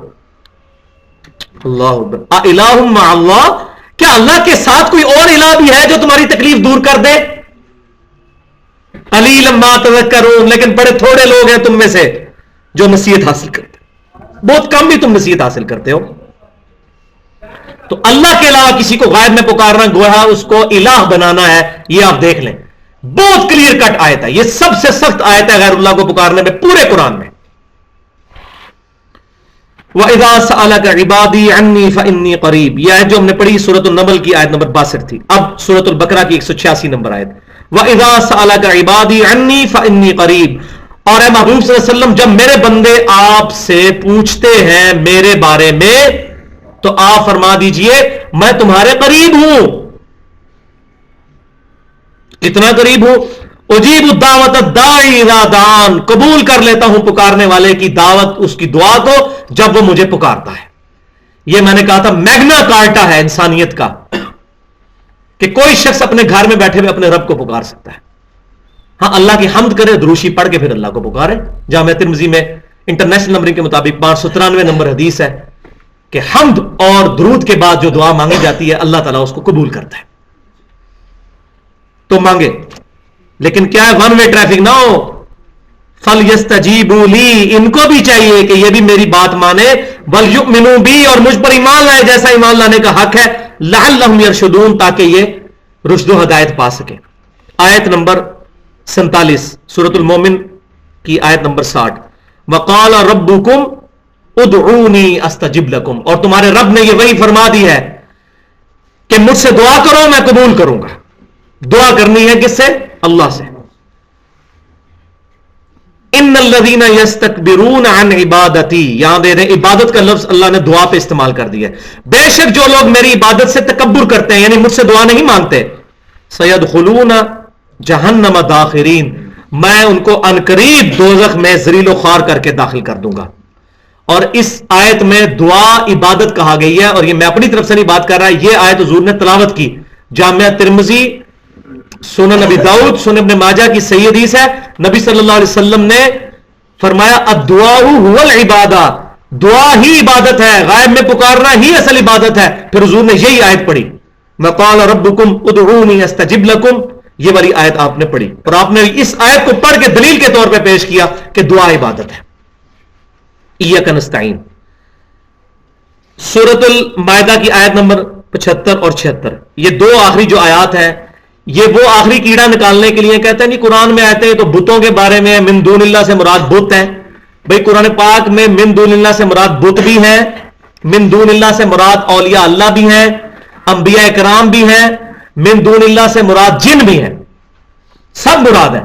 یہاں میں نے بتوں والی آیت نہیں لگائی تاکہ کسی کے دماغ میں وہم نہ آ جائے، یہاں آیت لگائی ہے ایک پروفٹ، اور اولو العزم پروفٹ، مردوں کو زندہ کرنے والا پروفٹ اللہ کے اذن سے. سورۃ المائدہ کی آیت نمبر 75 اور 76، مل مسیح ابن مریم الا رسول، عیسیٰ بن مریم تو نہیں تھے مگر ایک رسول ہی، قد خلت من قبلہ الرسل، بے شک ان سے پہلے اور رسول بھی گزرے ہیں، وامہ صدیقہ، اور ان کی ماں ایک سچی عورت تھی، کانا یاکلان الطعام، وہ دونوں کھانا کھایا کرتے تھے، روٹی کے محتاج تھے. اللہ روٹی کا محتاج نہیں ہے. انظر کیف نبین لہم الآیات، دیکھو ہم اپنی آیات کس طرح کھول کر بیان کرتے ہیں. ثم انظر انا یؤفکون، اور پھر ان مشرک عیسائیوں کی طرف دیکھو یہ کس طرح نصارہ الٹے پھرے، آیتیں پڑھتے ہیں لیکن یہ بدعتیں. قل اتعبدون من دون اللہ، اے محبوب صلی اللہ علیہ وسلم آپ فرمائیے ان عیسائیوں سے، کیا تم اللہ کو چھوڑ کر ان کی عبادت کرتے ہو؟ کن کی؟ عیسیٰ علیہ السلام ان کی والدہ کی. من دون اللہ، آگے لفظ من دون اللہ. آپ کہیں گے جی ہم تو بزرگوں کی عبادت نہیں کرتے، لیکن من دون اللہ تو ہو گئے نا بزرگ. اور اگلی بات تو بڑی خطرناک ہے، ما لا یملک لکم ضرا ولا نفعا، یہ حضرت عیسیٰ ان کی والدہ نہ تمہارے نفع کے مالک ہیں نہ نقصان کے مالک ہیں. لو جی عبادت کرو نہ کرو یہ تو چکر ہی لادا ہو گیا. یہ نفع نقصان کے، بھائی عیسیٰ بن مریم نفع نقصان کے مالک نہیں تو سیدنا علی اور شیخ عبد القادر جنانی رحمۃ اللہ علیہ ان کے مقابلے میں کیا ہیں؟ نفع نقصان کے مالک نہیں. یہاں ہو جانا چاہیے تھا نفع نقصان کے مالک نہیں مگر اللہ کے اذن سے، اللہ چاہے تو مالک بن جاتے ہیں، لیکن کیٹاگوریکل ڈینائی ہے. واللہ هو السمیع العلیم، اور اللہ ہی ہے جو سننے والا علم والا. یہ بڑی انٹلیکچوئل آئی ہیں یہاں پہ چیزیں کہ ہر چیز کو ہر وقت سننا اور علم میں رکھنا یہ کسی انسان کے لیے ممکن ہی نہیں ہے. اب مجھے بتائیے اس وقت 6 ارب انسان بیک وقت حضرت عیسیٰ علیہ السلام کو پکارنا شروع کر دیں، حضرت عیسیٰ علیہ السلام سامنے موجود ہو تب بھی 6 ارب لوگوں کی بات سن ہی نہیں سکتے. 2 یا 3 سے زیادہ کی بات سن ہی نہیں سکتا، انسان کی کیپیبلٹی سے ہی باہر ہے، کیسے سن سکتا ہے؟ تو یہ اللہ تعالیٰ کی شان ہے، ہر وقت ہر چیز سے باخبر ہونا. آیت نمبر 49 سورہ بنی اسرائیل کی آیت 56 اور 57، یہ واحد پورشن ہے قرآن پاک میں جہاں اللہ تعالیٰ نے غیر اللہ کو پکارنے کی نفی بھی فرما دی ہے. ویسے آیتیں پیش کرنے کہتے ہیں جی یہ تو لکھا ہے اللہ ہم تیری ہی عبادت کرتے ہیں، تجھ سے مدد مانگتے ہیں. یہاں یہ تو نہیں لکھا کہ ہم حضرت علی سے نہیں مانگتے، ہم شیخ عبد القادر، یہ نہیں تو کوئی نہیں لکھا ہوا. تو قرآن میں تو باطل نہیں تھا، یہ نہیں بھی آگے یہ آخری آیت اس لیے آخر میں لگائی ہوئی ہے. قُلِ ادْعُوا الَّذِينَ زَعَمْتُم مِّن دُونِهِ، اے محبوب صلی اللہ علیہ وسلم ان سے فرماؤ تمہیں زون ہے نا جن ہستیوں کے بارے میں، ذرا پکارو ہاں ان کو. یہاں بت مراد نہیں ہے، آگے آ رہا ہے فَلَا يَمْلِكُونَ كَشْفَ الضُّرِّ عَنْكُمْ وَلَا تَحْوِيلًا، نہ تو یہ تمہاری تکلیف دور کر سکتے ہیں نہ پھیر سکتے ہیں. اور جس ساڑھے تے مصیبت آنی سی وہ پھیر دیتی غوث پاک نے، دوئے پاسے ٹر گئی. ہاں یہ کہتے ہیں جڑا 11ویں دن ہے وہ مصیبت آنی بھی ہوئے تھے وہ ٹل جاتی ہے. یہ وہی الفاظ ہیں کشف الضر عنکم ولا تحویلا، نہ تو دور کر سکتے ہیں نہ ٹال سکتے ہیں. یہ بتوں کے بارے میں آیت نہیں، اس آیت کا شان نزول بخاری مسلم میں موجود ہے اور الفاظ سے بھی کلیئر ہو جائے گا آگے کہ ابن مسعود رضی اللہ تعالیٰ عنہ کہتے ہیں کہ مشرکین مکہ جب جنگلوں میں جاتے تھے تو جنوں کی پناہ حاصل کرتے تھے. میں اس جنگل کے جن کی پناہ میں آتا ہوں، تو اللہ تعالیٰ نے فرمایا وہ جن تو خود مسلمان ہو چکے ہیں, وہ تو اللہ کی پناہ میں آئے ہوئے ہیں, تم جنوں کو پکار رہے ہو. اس کا شان نزول بخاری مسلم میں ہے. ابن مسعود رضی اللہ تعالیٰ کہہ رہے ہیں یہ جنوں کے بارے میں ہے, بتوں کے بارے میں نہیں ہے, زندہ مخلوق کے بارے میں یہ آیات. تو اللہ تعالیٰ فرما رہا ہے. اور الحمدللہ اہل سنت کی جتنی بھی تفاسیر ہے, اہل سنت کے لمانے والے تینوں گروہ, بریلوی, دیوبندی, اہل حدیث, تینوں کی تفسیر اس میں پڑھ لیں.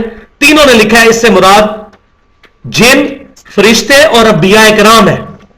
کنز الایمان احمد صاحب بریلوی صاحب کے ترجمے میں جو تفسیر ہے, ان کے خلیفہ مفتی احمد یحییٰ نعیمی صاحب کے جو مرشد ہیں نعیم الدین مراد آبادی, انہوں نے بھی لکھا ہے یہاں مراد پیغمبر ہے.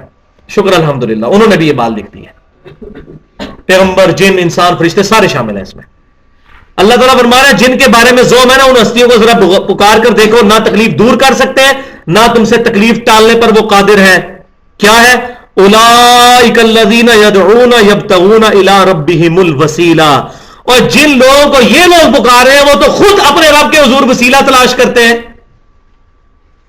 یہ وسیلہ پنجابی والا نہیں ہے, عربی والا ہے, جس کا حکم ہے قرآن میں سورۃ المائدہ کی آیت نمبر 35 میں, جس میں پورا لیکچر میرا یوٹیوب پہ پڑا ہوا ہے, صحیح وسیلہ اور درود شریف. یا ایھا الذین آمنوا اتقوا اللہ وابتغوا الیہ الوسیلہ. اے ایمان والو, اللہ کا تقوی اختیار کرو اور اس کی طرف وسیلہ اختیار کرو. اور وسیلہ کیا ہے؟ وجاہدوا فی سبیلہ, اللہ کی راہ میں جہاد کرو, کوشش بھی کرو, قتال بھی کرو, اللہ کی راہ میں نیک اعمال کرو. یہ ہے وسیلہ. وسیلے سے مراد نیک اعمال.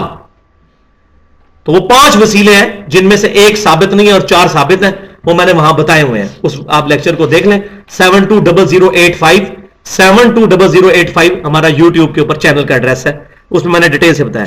تو نیک اعمال وہ تو خود کوشش میں لگے ہوئے ہیں کہ اللہ کے قریب, جن کو یہ پکارے ہیں وہ اللہ کی کوشش میں لگے ہوئے ہیں, اور یہ ظالم ان کو پکار رہے ہیں. ایہم اقرب, کہ ان میں سے کون اللہ کے قریب ہو جائے. وَيَرْجُونَ رَحْمَتَهُ, وہ تو خود اپنے رب کی رحمت کے امیدوار ہیں. وَيَخَافُونَ عَذَابَهُ, اور وہ تو خود اللہ کے عذاب سے ڈرتے ہیں. یہ بت ہے, یہ بت دعائیں کرتے ہیں اللہ کے حضور, نیک اعمال بت کرتے ہیں. یہ انسانوں جنوں کے بارے میں آیات. ان عذاب ربک کان محذورا, بے شک تیرے رب کا عذاب ہے ہی چیز ایسی کہ اس سے ڈرنا چاہیے. سورہ بنی اسرائیل آیت نمبر 56 اور 57 تھی یہ. تو اس پر ہمارا یہ ٹاپک کمپلیٹ ہوا. اب آخری نصیحت کے طور پہ اس پہ جو آیت نمبر 50 ہم نے ڈالی ہوئی ہے, یہ میں سمجھتا ہوں کہ اتنا لیکچر سننے کے بعد اب یہ ہمیں اس آیت کی انٹینسٹی سمجھ آئے گی. سورہ السجدہ آیت نمبر 22, وَمَنْ أَظْلَمُ مِمَّنْ ذُكِّرَ بِآيَاتِ رَبِّهِ ثُمَّ أَعْرَضَ عَنْهَا. اس سے بڑھ کر ظالم شخص کون ہے جس کو اس کی رب کی آیات پڑھ پڑھ کر اس کو نصیحت کی جائے اور وہ پیٹ پھیر لے. اِنَّا مِنَ الْمُجْرِمِينَ مُنْتَقِمُونَ, ایسے مجرموں سے ہم انتقام لے کر چھوڑیں گے. الفاظ دیکھیں, انتقام. اللہ نے فرمایا میں انتقام لوں گا, بدلہ لوں گا ان مجرموں سے جنہوں نے میری آیات سے روگردانی کی. آپ یہ کافروں کے بارے میں آیت ہے, مسلمان بے شک کرتا رہے, مسلمان جو ہے وہ کفر پہ مبنی نظام کو چلاتا رہے, یہود و نصارہ کے ساتھ دوستیاں گانٹ کے مسلمانوں کا قتل عام کرتا رہے, جو مرضی کرتا رہے. جی یہ تو کافروں کے بارے میں آتے ہیں, تو یہ قرآن کافروں کو دے دو. باقی ویسے کافروں کے بارے میں ہے, وہ اس کو پڑھ کے مسلمان ہو رہے ہیں. جنہوں نے مسلمان ہونا ہے ان کے بارے میں ہی ہے نا, ہم نے تو مسلمان بننا ہی نہیں صحیح, تمہارے بارے میں کہاں سے ہونی ہے یہ آیات. تو یہ الحمدللہ ایک بہت بڑا ادھار تھا جو میں اپنے اوپر سمجھ رہا تھا کہ اس کو ریکارڈنگ میں, اس سچ پیپر کو ریکارڈ کروا دیا جائے. اب آخر میں آپ کو اپنے یوٹیوب کے چینل کا ایڈریس بھی بتا دیتا ہوں, www.youtube.com/user اور /720085. آپ گوگل میں بھی جا کے لکھیں 72085 چینل آن یوٹیوب 72085, تو ہمارے سارے لیکچرز وہاں پہ پڑے ہوئے ہیں. الحمدللہ وہ سارے لیکچرز آپ کو مل جائیں گے. اللہ تعالیٰ سے دعا ہے کہ آج یوم عرفہ کے دن, جو سعودی عرب کے مطابق آج دن تھا اور ہماری بھی الحمدللہ رات شروع ہو چکی ہے, جو ہم نے یہ درس سنا, ہمیں یوم عرفہ والا جو درد ہے حضور صلی اللہ علیہ وسلم کا, یہ دعوت قرآن امت تک پہنچانے کی توفیق عطا فرمائے. آج مجھے میدان عرفات سے فون آیا ایک بھائی کا حج پہ, انہوں نے کہا علی بھائی بتائیں دعا کیا کریں آپ کے لیے. میں نے کہا ایک دعا کہ اللہ تعالیٰ ہماری دعوت قرآن کو عام کرے. اسی میں ساری دعائیں شامل ہیں. یہ دعوت قرآن جو ہماری نہیں ہے, امام الانبیاء کی دعوت قرآن ہے صلی اللہ علیہ وسلم.